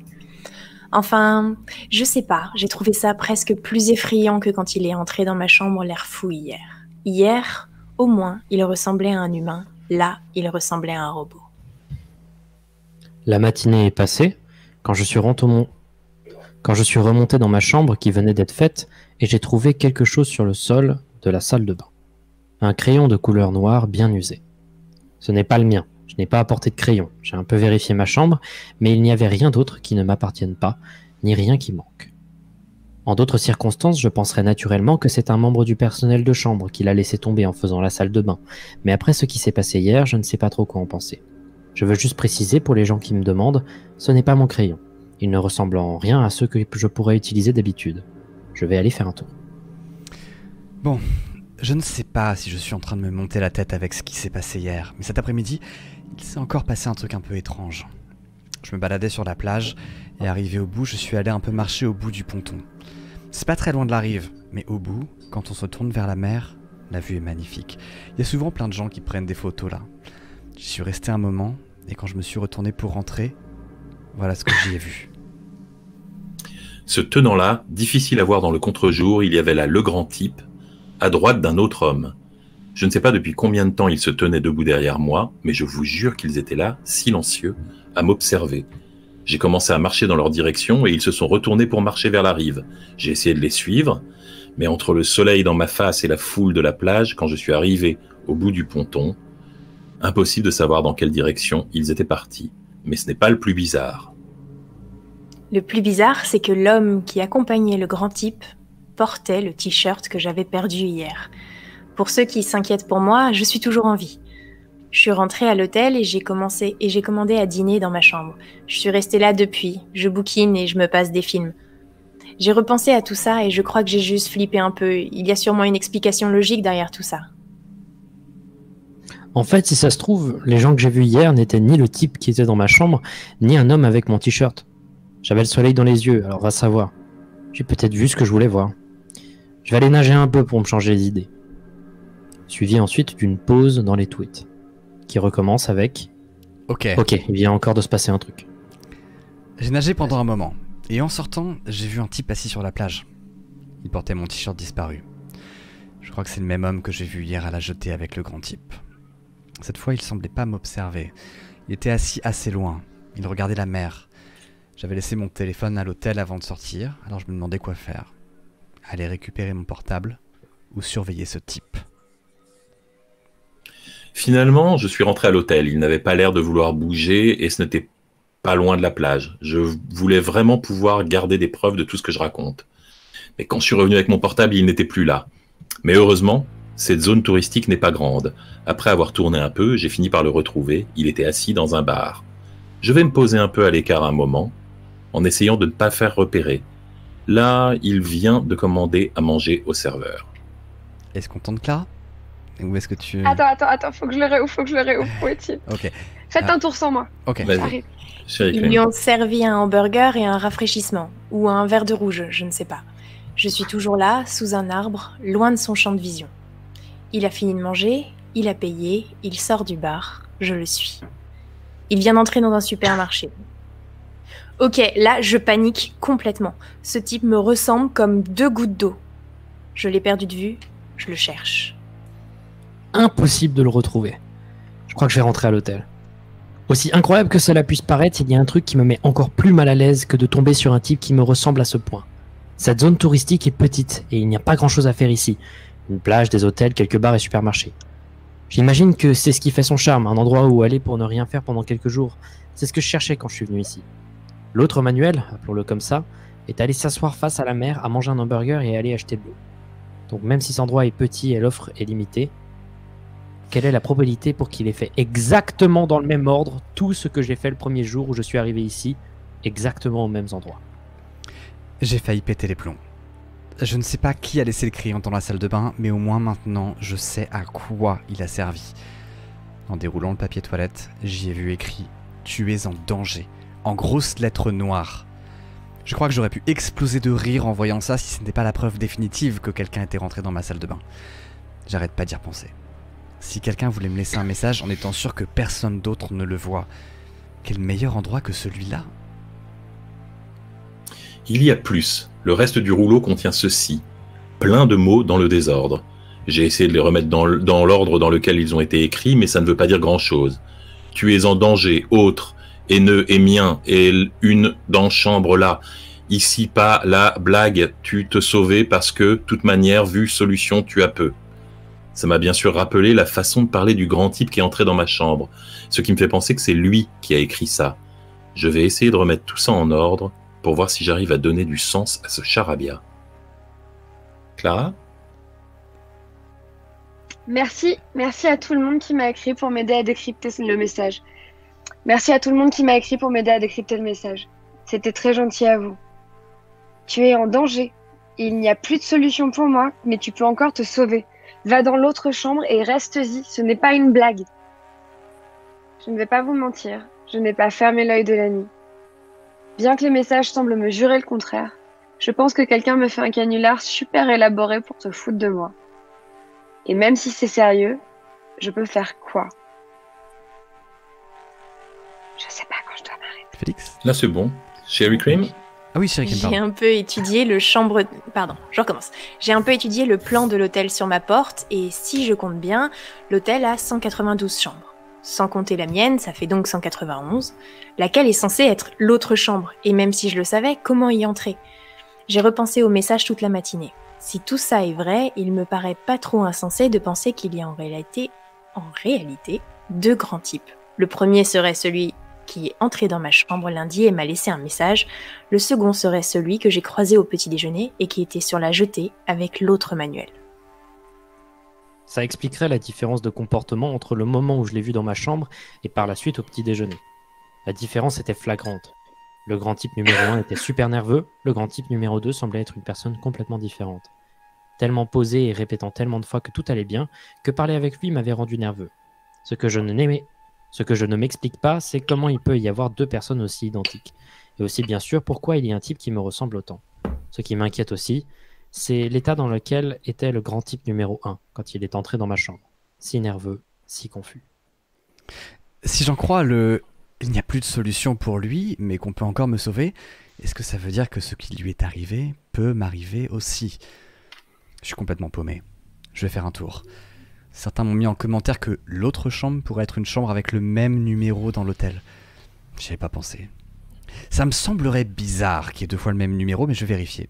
Il ne faut rien écarter. Ok, ma chambre est là, 328. J'ai parcouru l'hôtel en entier, il n'y en a pas d'autres.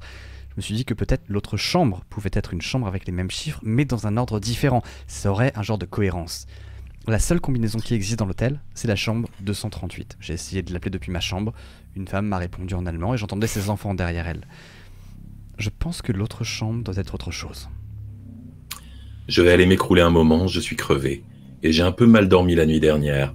Je viens de me réveiller de ma sieste et j'ai fait un rêve bizarre. J'ai rencontré plein d'autres moi dans la chambre, chez moi, au bar. Je pense que je vais passer ma soirée dans ma chambre. Je crois que je viens de voir l'autre Manuel. La terrasse de ma chambre a une vue sur les deux piscines de l'hôtel et une sur la rue derrière.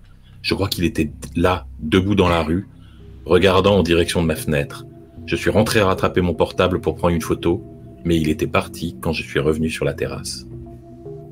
Bordel, je viens de le revoir. Il était à l'hôtel, à côté de la piscine. J'ai appelé la réception pour les prévenir qu'un type louche traînait autour de la piscine, qu'ils envoient vite quelqu'un, s'il vous plaît.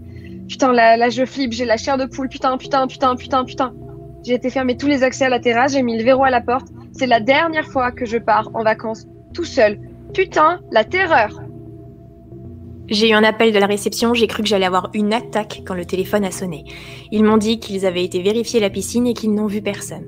Je leur réponds que quand je les ai appelés, il y avait quelqu'un. J'avais pris une vidéo avec mon téléphone, je suis allée leur montrer, mais ils n'y ont guère accordé d'importance. Ils disent que c'est sans doute le gardien de la piscine qui remettait du chlore ou quelqu'un qui passait. Bref, que ce n'est pas important.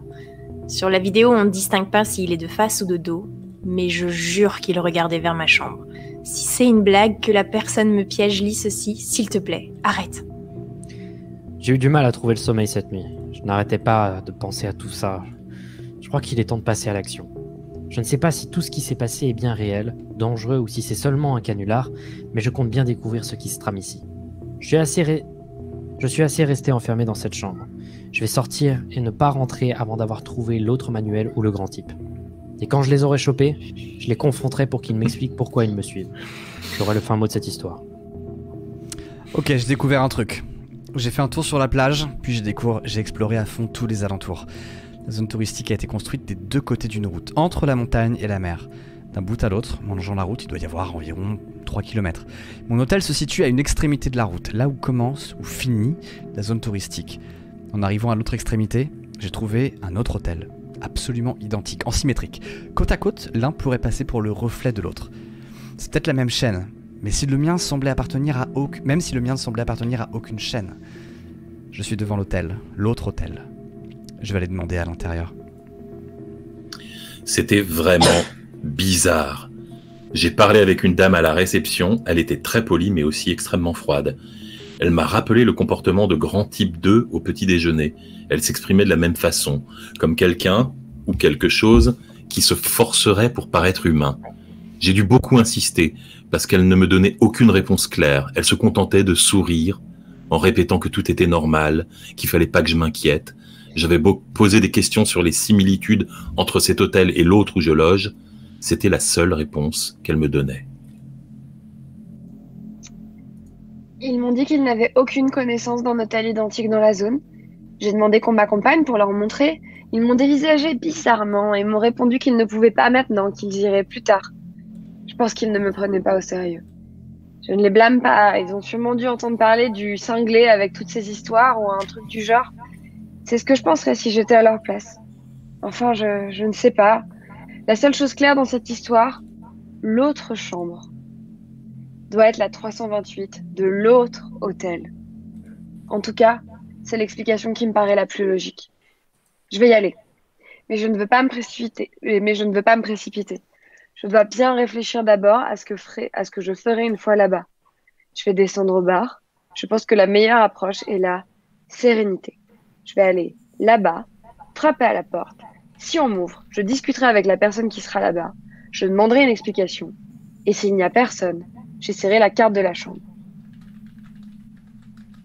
Si tout se passe comme ça, et que je me retrouve dans la chambre, je ne sais pas bien ce que je ferai. Peut-être que je découvrirai pourquoi je devais y aller une fois sur place. Maintenant, il faut que je réunisse assez de courage pour y aller. Je vous assure que ce n'est pas facile, je vais me commander une autre bière. Ok, on y va. J'ai les jambes qui tremblent, mais j'y vais. Je viens de passer la porte de l'hôtel, tout est pareil, mais symétrique, comme dans un miroir. Voilà la chambre. Putain! Je suis de retour à mon hôtel, je vous raconte dans 1 minute. Comme vous l'avez vu dans la vidéo, je suis rentré dans la chambre. Ça a marché, ma carte de chambre ouvre aussi la 328 de l'autre hôtel. J'ai cherché l'interrupteur, mais je ne l'ai pas trouvé. Le fait que tout soit inversé m'a troublé un instant. J'ai cru entendre une respiration au fond de la pièce. Je ne sais pas si ça s'entend dans la vidéo. J'écris ça en marchant. J'ai dit bonjour, comme vous avez pu l'entendre, et là, la lumière s'est allumée. Je me suis chié dessus. Je me suis barré en courant et ce qui s'est passé ensuite a été coupé, donc je vous raconte. Arrivé au bout du couloir, je me suis retourné et j'ai vu l'autre Manuel, debout, devant la porte de sa chambre. Il me regardait, il avait l'air vraiment furieux. Il s'est mis à courir et j'ai détalé. Il m'a poursuivi dans tout l'hôtel jusque dans le hall. Je suis sorti, je me suis retourné encore une fois. Il s'était arrêté au milieu du hall et il me regardait fixement, visiblement hors de lui. J'ai continué à courir jusqu'à mon hôtel, mais à un rythme plus tranquille, vu qu'il n'avait pas l'air décidé à me poursuivre. Je suis vraiment dans une forme physique qui fait pitié. Putain, je sais même pas comment j'ai fait pour lui échapper jusqu'au hall. Si je m'en sors vivant, je jure que je retourne à la salle de sport. De retour dans ma chambre, j'en peux plus. Mon billet de retour est prévu pour lundi, mais je vais le changer ou en racheter un pour partir à la première heure. Je ne me sors plus de cette histoire de la tête, je commence à craindre pour ma vie.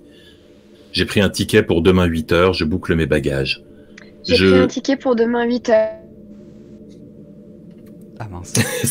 Pardon, on s'est télescopé. Tu peux continuer, Boulet ou le Vas-y, Clara. Non, Clara a frisé. Ah. Clara a frisé. Merde, on a perdu Clara. J'ai pris un ticket pour demain 8h, je boucle mes bagages. Sherry Cream, tu enchaînes? Je lis vos commentaires et je suis désolée. Je comprends que vous soyez déçus par ma décision, mais mettez-vous à ma place. Je suis vraiment terrifiée. Je viens de regarder les horaires de bus pour l'aéroport et même si je prends le prochain, ça va vraiment être juste. J'ai rendu la chambre, je leur ai demandé de me commander un taxi. Je suis dans le taxi. Je serai à l'aéroport bientôt. J'ai passé une bonne partie de la nuit là-bas, mais ça vaut mieux que de passer une nuit de plus dans cet hôtel. Je trimballe tous mes bagages, il me manque juste le t-shirt perdu. L'autre manuel, le portrait quand il me courait après. L'autre manuel, le portrait quand il me courait après. Rien que d'écrire tout ça, j'ai à nouveau la chair de poule. J'ai aussi embarqué le crayon de couleur que j'avais trouvé dans la salle de bain. Je l'avais gardé tout ce temps dans ma poche. Je commence à le voir comme un talisman. J'aurais aimé comprendre ce que disait le grand type quand il est entré dans ma chambre. J'ai l'impression que si ça avait été le cas, rien de tout ça ne serait arrivé. Je pense qu'il a tout fait pour me prévenir du danger. Je pense beaucoup à lui. La personne au guichet m'a demandé où était la personne qui m'accompagnait. Je lui ai dit que non. Je voyageais seul. Il a vérifié et m'a dit qu'il devait s'agir d'une erreur, mais qu'il y avait 2 sièges réservés, les 2 au nom de Manuel Bartual. J'ai passé tout le temps du décollage à fixer le siège vide à côté de moi, terrifié à l'idée que quelqu'un vienne s'asseoir. On a eu un peu de retard, mais quel bonheur de rentrer à la maison. Avant de m'asseoir dans ce taxi en sortant de l'aéroport, j'avais pas réalisé toute la tension que j'avais accumulée toute cette semaine. Je crois que je ne saurais jamais ce qui s'est passé, mais une chose est vraiment sûre. J'oublierai jamais ces vacances. Non, par pitié, non. Je crois que c'est pas fini. Arrivé chez moi, le concierge m'a salué depuis l'entrée du garage. Eh bien, vous êtes bien vite de retour. Je lui ai répondu que non, pas vraiment, je suis parti depuis une semaine. Quand même. Il m'a regardé bizarrement. Il m'a dit que non, je venais de partir en lui laissant une enveloppe à garder jusqu'à mon retour. Il me tend une grande enveloppe molletonnée avec Manuel écrit dessus. Je rentre chez moi pour l'ouvrir. C'est une feuille, une capture d'écran de mon fil Twitter avec au verso « N'écris plus rien, tout s'est terminé cette nuit, tout va bien. » C'est une blague, parce que si c'est le cas, assez, s'il vous plaît.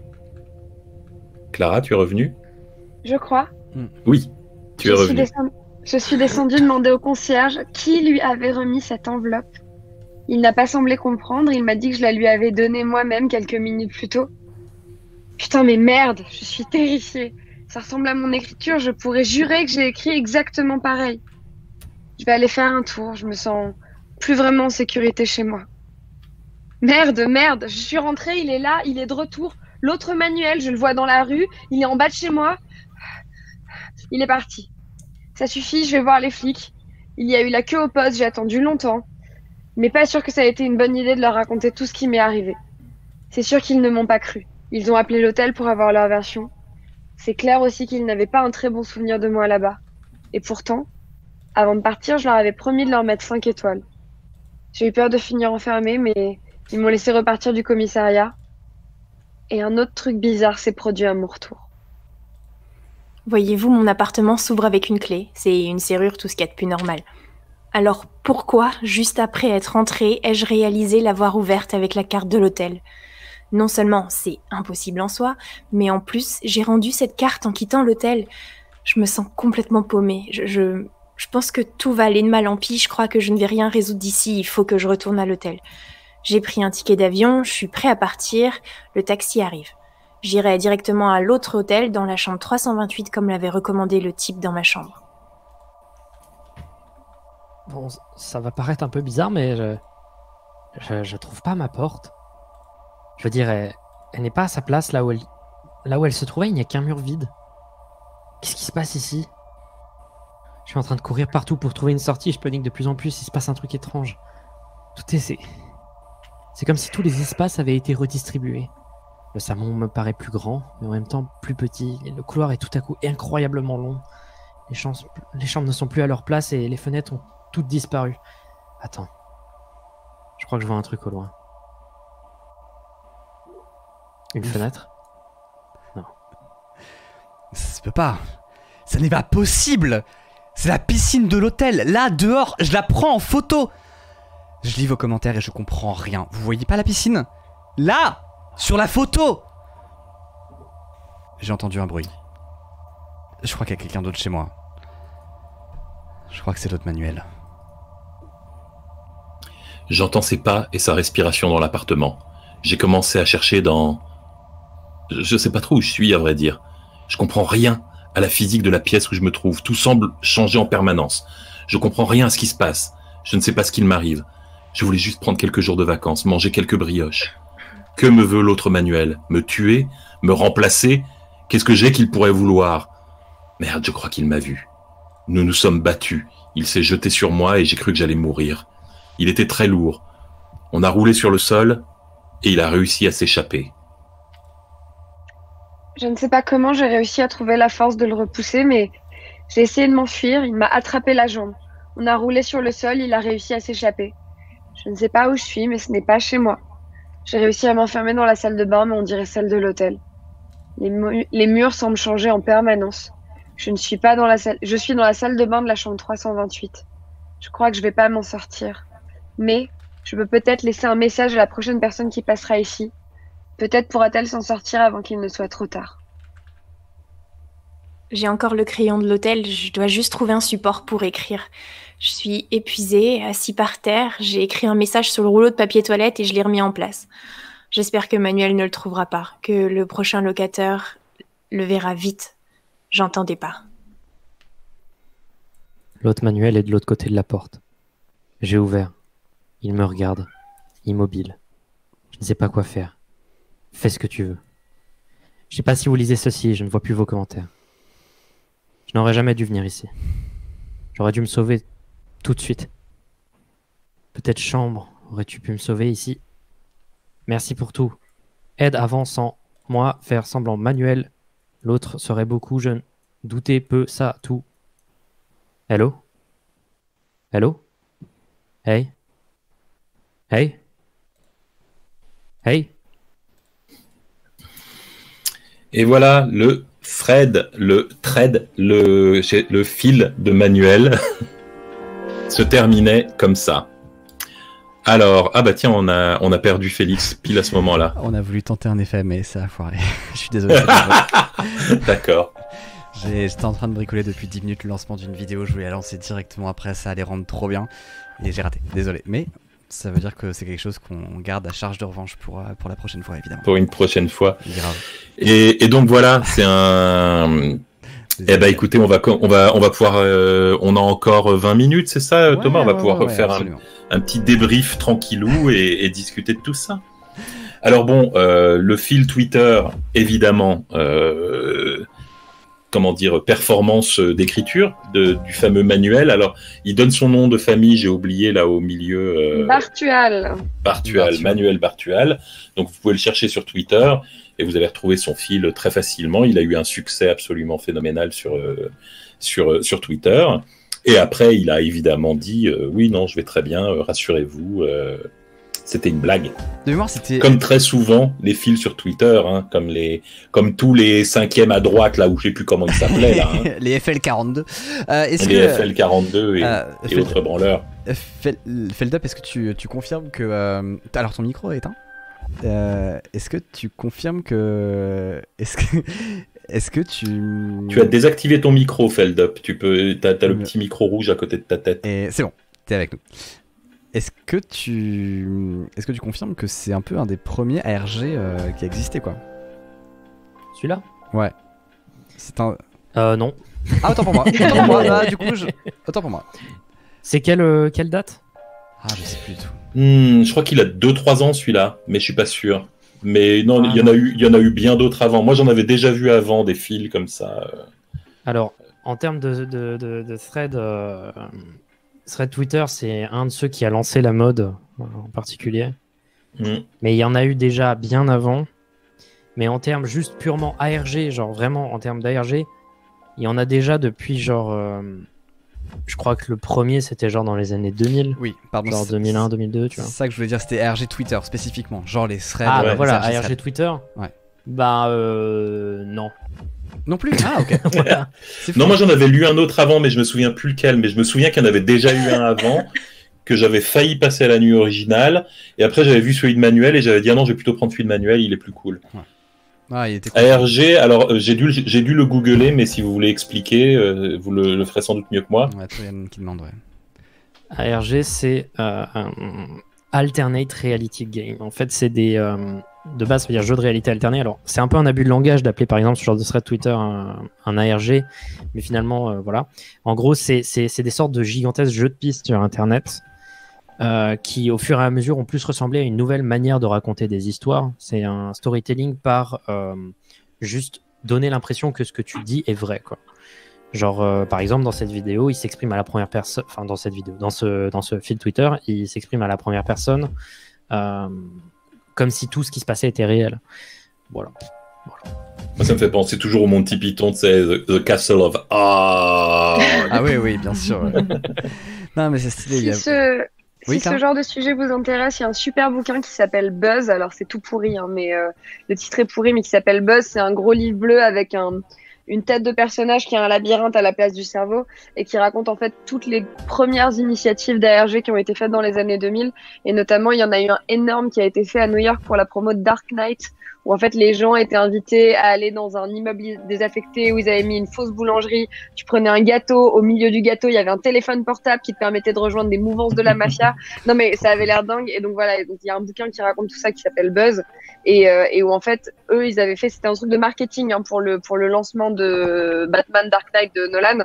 Et ça a duré des semaines où il fallait, tu vois, infiltrer en fait la bande du Joker pour faire des missions et tout. Donc il y a une vraie dimension jeu de rôle et le alternate reality, c'est vraiment un côté genre ça devient une réalité alternative. Tu dois mener un jeu de piste, tu vois, comme si c'était une nouvelle réalité qui se plaque sur la première. Donc c'est ça qui est hyper intéressant en termes de storytelling aussi. Ouais. Non, Un ouais, des ça, premiers c'est- gars qui a fait, enfin une des premières grandes compagnies qui a fait un ARG pour faire de la promotion, c'est Lost qui avait fait un ARG, je crois en 2004-2005. Absolument. Et ben c'est aussi raconté dans le même livre. C'est pour ça qu'après, c'est quand on pas fait mal. des- C'est pas mal utilisé d'ailleurs la tentative de faire des vidéos virales et de faire des creepypasta ou des choses comme ça à des fins promotionnelles. Ça a été aussi utilisé. Je me souviens de The Lost Room. Alors eux, ça n'avait pas tellement marché. Ils avaient été un peu déçus, mais je sais pas si vous vous souvenez de cette série, cette mini-série qui s'appelait The Lost Room, Non, où c'était un du tout. personnage qui retrouvait des objets qui avaient des propriétés surnaturelles. Et avant la série, ils avaient lancé une série de vidéos sur YouTube où on voyait des gens qui prétendaient trouver ces objets et Hmm. découvrir leurs propriétés comme ça en live, mais apparemment ça n'avait pas très bien marché. Ouais. Non, mais attends, moi, tu te rappelles quand j'ai écrit FL 1812, la première réaction que j'ai eue, donc c'était anonyme au début, c'est vraiment j'ai eu les premières spéculations venaient du fait que ouais c'est un ARG pour Star Wars épisode 9. Non, de où? De où? Ouais, il trouve un appareil photo au début, la date correspond avec Star Wars épisode 9 et un set de Lego. Et vraiment cette théorie, et vraiment je m'étais fait clasher par le Parisien qui avait dit ouais, non mais c'est de la promo pour Star Wars, c'est obligé. Je fais, oh, putain. Je crois que Feldup est mort pendant que tu parlais. Ah, il y a un début de... Il a regardé nerveusement par-dessus son épaule et il a regardé fixement la caméra et tout à coup ça s'est éteint. disparu. Ah, le voilà. Ça va. Oula, Voilà. c'était hyper chelou. Qu'est-ce qui s'est passé? Qu'est-ce qui se passe? Il y a une silhouette hyper étrange qui est Je passée. sais pas, il a été là Feldup pendant une seconde et on a vu un drap. Excuse-moi, Est-ce que c'était ça? pas vraiment un drap, Ah, est-ce que- c'était une sorte de silhouette. Je sais pas qu'est-ce qui se passe. Ah oui. Ok. Bon, on va voir. Feldup, si tu envoie-moi un message hein, si jamais tu galères. Si tu es encore parmi nous, N'hésite pas à me dire hein, si jamais t'es en galère, tu me dis. vous connaissez je vous avais raconté la fameuse théorie qui veut que si les fantômes apparaissent sous des draps comme ça, c'est parce que ce sont les âmes des gens qui ont cru que se cacher sous leur couverture les protégerait. Donc clairement, cruel. je reviendrai sous une couette, hein, qu'on se le dise. Complètement. Tu te Un reviendras débredon. sous une couette Ikea, tu sais, avec des motifs de corail là. Ok, est-ce qu'on peut faire un débrief progressif en attendant que Feldup revienne? S'il revient. Je sais pas. Ouais, j'allais dire un truc super intéressant sur ce marketing viral. Il y avait aussi l'hypothèse. Alors je crois que ça a jamais été confirmé. Vous me direz dans le chat si vous êtes au courant. Mais il y avait l'idée que l'histoire de comment ça s'appelait, Nine Horse, Nine Mother, Nine Horse, Nine Eye, Nine, que j'avais raconté à la nuit originale, était en fait une sorte de pub virale pour Stranger Things, puisque ça reprenait l'histoire des tunnels de chair et d'une réalité alternative derrière les tunnels de chair. Alors Feldup est mort. Et puis c'est sa fenêtre genre qui a bougé. Ouais, il y a sa fenêtre qui a bougé. Tu peux envoyer genre un message dans le chat, Feldup, s'il te plaît? Du genre arg. Du genre... ouais, dis-nous ce qui se passe. Sinon, on trouve un autre chroniqueur. Hein. Ouais. Je pense que c'est faisable. Compassion zéro de la part de Boulet. Ah, moi, je suis pour The Show Must Go On. Hein. Là, je pense qu'on va avoir un screamer dans 1 minute. Il va nous hurler à la gueule. J'enlève mes écouteurs juste au cas où. Si tu la tapes un coup. Ah, j'ai cru que c'était lui qui sortait. Il y a eu la petite tête du moustachu de Twitch là, qui sort comme ça. J'ai cru que c'était lui qui revenait tout content de sa connerie. Bon, du coup, est-ce qu'on peut commencer à débriefer en attendant de voir comment On va enchaîner. Alors, le débrief. Alors, je regarde. Attends, je rouvre mon petit fichier. Merde, j'ai encore ouvert le mauvais fichier. Clara, ça se voit que tu fixes l'écran de Feldup sans bouger. Ouais, Clara, Non, je lis les commentaires parce qu'il y a des gens qui sont très drôles en fait. Donc voilà, je lis le chat. Mais c'est vrai que du coup, là, je suis en train de me voir dans la version Twitch en train de fixer l'écran. C'est super badant. Bref, voilà, comme tout à l'heure, il y avait des gens qui demandaient si dans mon couloir, là, il n'y avait pas un monstre. Tu vois, donc j'arrêtais pas de faire comme ça. Ah, je vois de la fumée chez Feldup maintenant. De la fumée? Je vois pas de Super. fumée. Moi. De la fumée? Alors, oui, je crois que je vois de la fumée. Il est cramé. À mon avis, il est en train de vapoter sous son bureau. C'est un happening extrêmement chelou en tout cas. En attendant, Sherry Cream, est-ce que tu veux nous débriefer Mon Souris pour reprendre ton expression, véritable curiosité historique ou total bullshit? Mystère mystérieux ou total bullshit. Voilà. Du coup, est-ce qu'on demande au chat s'il pense que c'est une vérité dommage, historique? On aurait dû lancer un poll, c'est un vote. Bien sûr, on peut le faire. Ouais, savoir si le chat pense que Isoré de Montsouris est une réalité historique ou alors si c'est un total bullshit. Mon En tout souris. cas, c'est un nom giga classe. Est-ce que tu sais faire Réalité ça en jette. historique, Ça en jette. total bullshit. Votez dans le chat à partir de maintenant. Vous avez 1 minute. Ah, ça y est, maintenant la lumière s'est éteinte chez Feldup.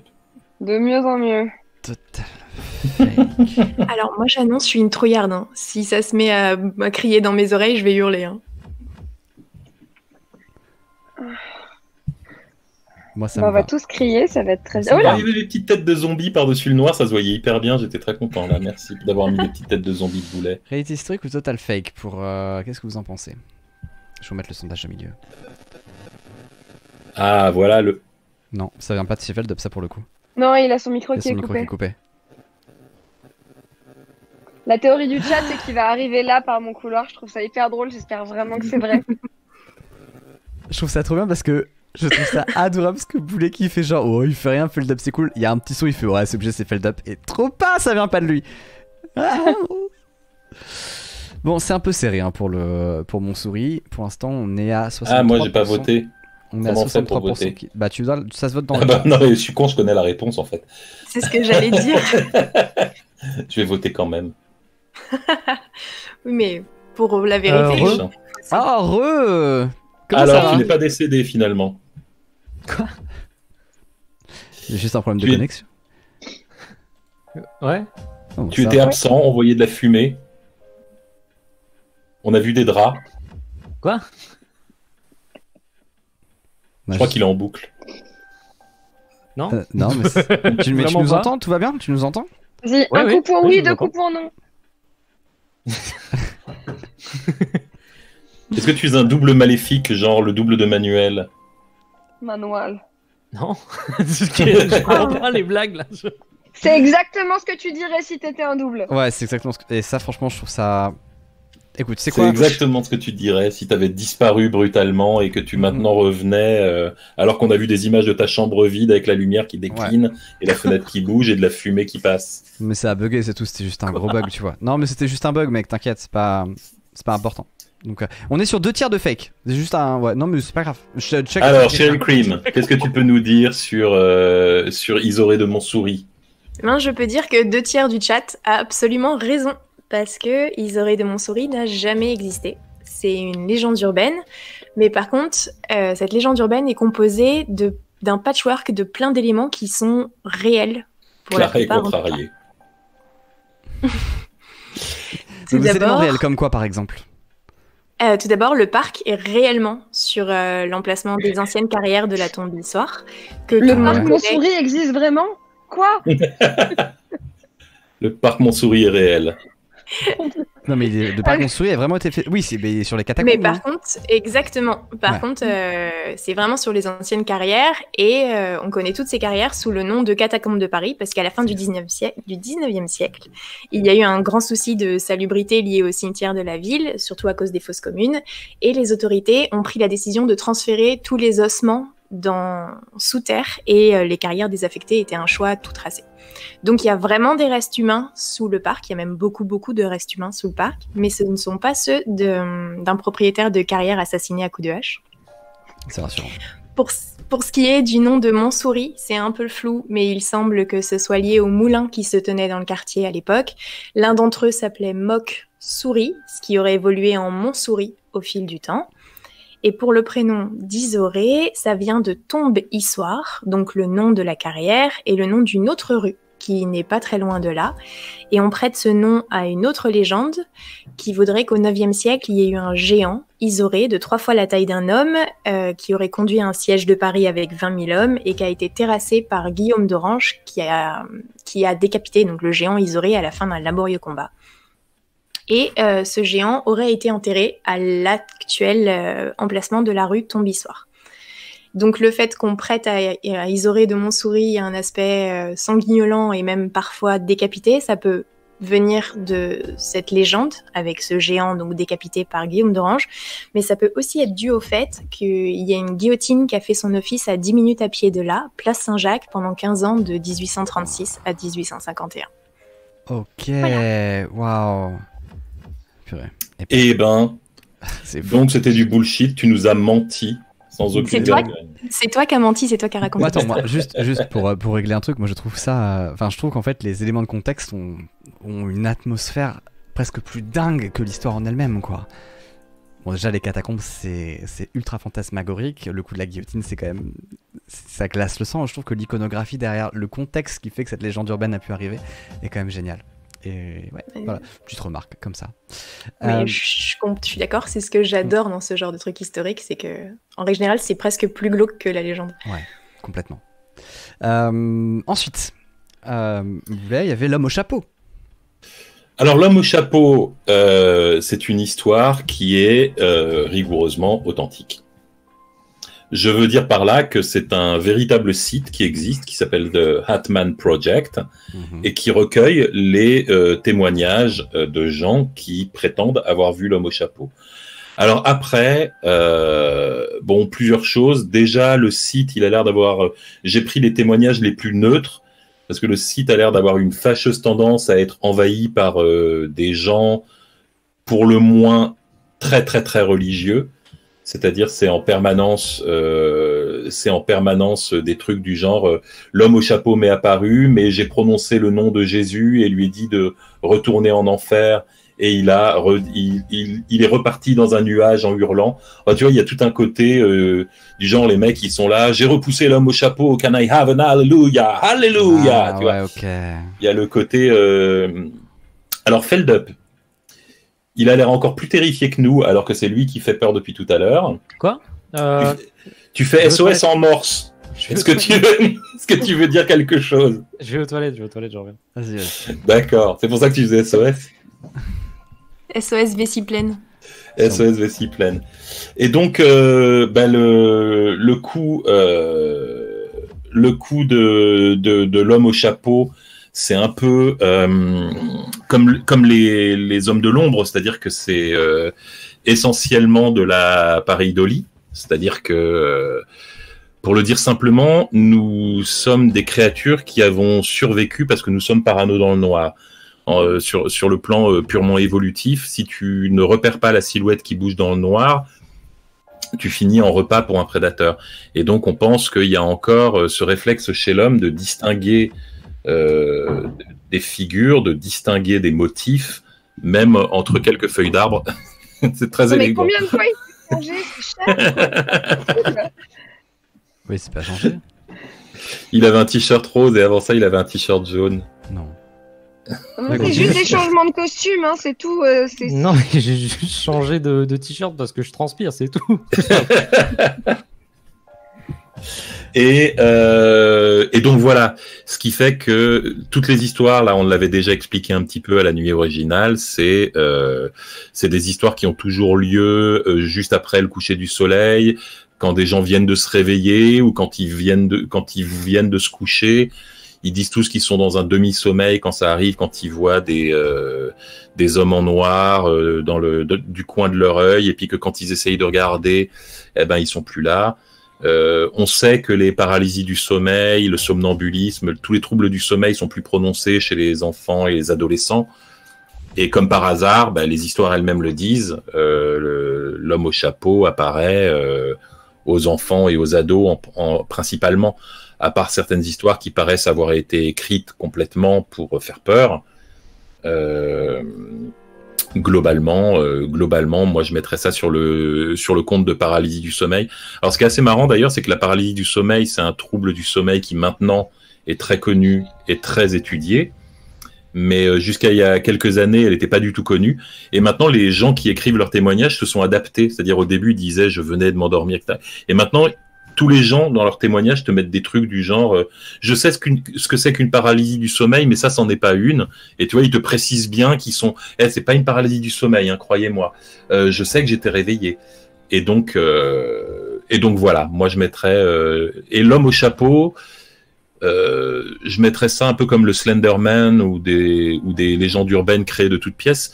C'est une légende urbaine virale, c'est-à-dire que avant que le premier témoin en parle, personne n'en avait entendu parler. Et puis dès le moment où il y a un témoin qui en parle, tout le monde fait ah ouais moi aussi. Et puis tu vois que ça naît aux États-Unis, que ça grandit aux États-Unis, puis que des gens d'autres pays se mettent à témoigner. Et je pense que c'est simplement une notion très contagieuse, c'est-à-dire que les gens qui après vont voir les hommes en noir. Pardon, oui. C'est chez toi que ça tousse, Clara?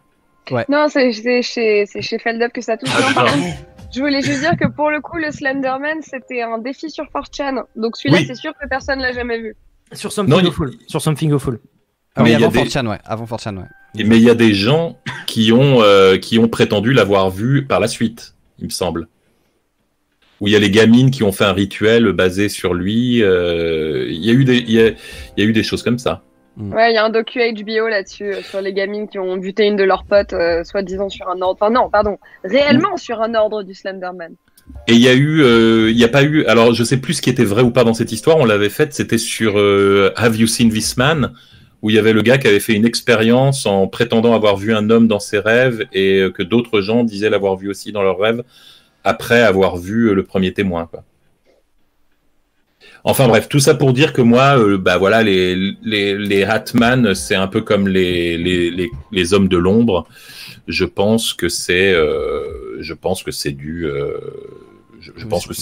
voilà, Parce que quand tu vois des gens. de la paralysie du sommeil, un phénomène naturel qui est monté en épingle, tout comme les gens ont l'impression de voir des fantômes quelquefois quand ils se réveillent au milieu de la nuit, etc. Mhm. Est-ce que tu veux nous reparler de ton histoire d'aviateur, Feldup, ou est-ce que tu veux t'occuper du truc qui fait du bruit chez toi? Le truc qui fait du bruit, c'est lui, il vient de tousser, enfin. Ouais, l'histoire d'aviateur. Ça, par contre, c'est Covid. Pour moi, ça, attention, geste barrière. C'est une webcam, mais quand même, Désolé. j'ai senti un truc mouillé. Là. Vous avez dit quoi Pour l'aviateur, l'histoire de l'aviateur, du coup. Est-ce que tu voulais revenir dessus? Donc, Comment il s'appelait Merde. Dan B. Cooper. Oui, c'est ça, Dan B. Cooper, c'est ça. Et donc, du coup, est-ce que l'histoire était vraie ou L'histoire était vraie, donc. Oui, l'histoire était complètement vraie. Et c'est ouf, donc le mec, c'est vraiment le Xavier Dupont de Ligonnès d'avant, quoi. Mais il y a plein de détails hyper intéressants, mais je les ai. Je sais pas.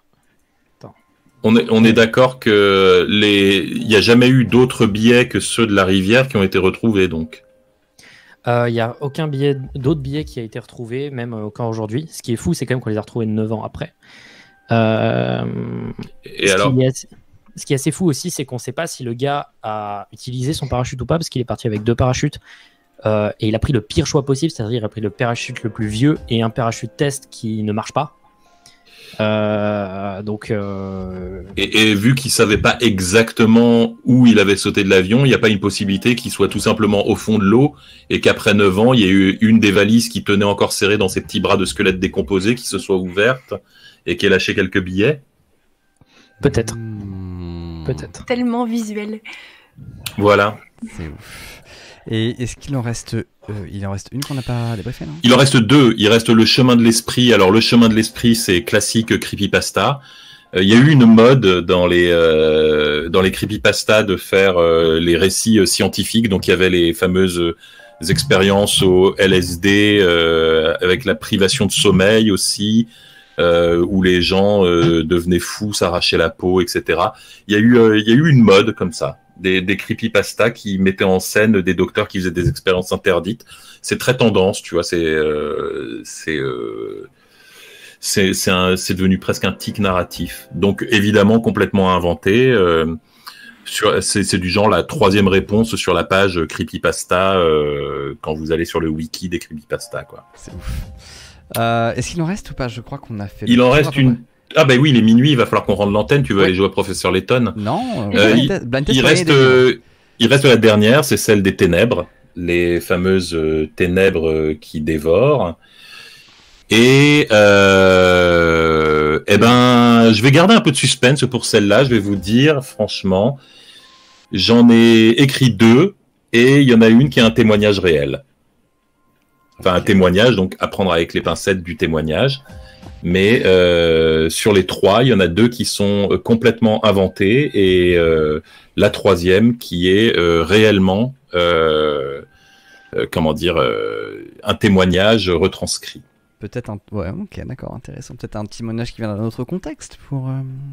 Hein? Un témoignage qui a été d'un autre contexte peut-être ou... Non, je sais pas. Ah, je donnerai pas d'indice. Ok, d'accord. Très bien. Il faut que vous ayez un petit peu peur du noir quand vous vous coucherez cette nuit. Même à nous, alors qu'on a été super sages. Je vous le dirai hors antenne si vous voulez.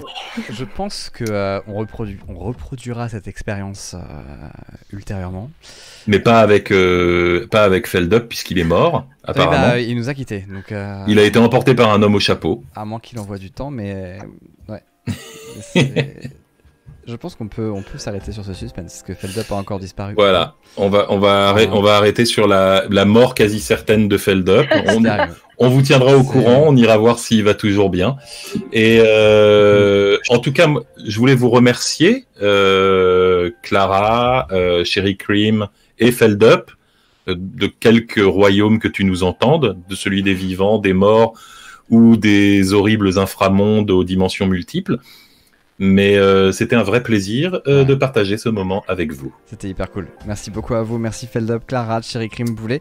Si vous êtes chaud pour que les nouilles rampantes deviennent un vrai truc, genre très régulier, n'hésitez pas à le dire. La rentrée c'est en octobre pour moi et il y aura des choses à faire. Ah, hello.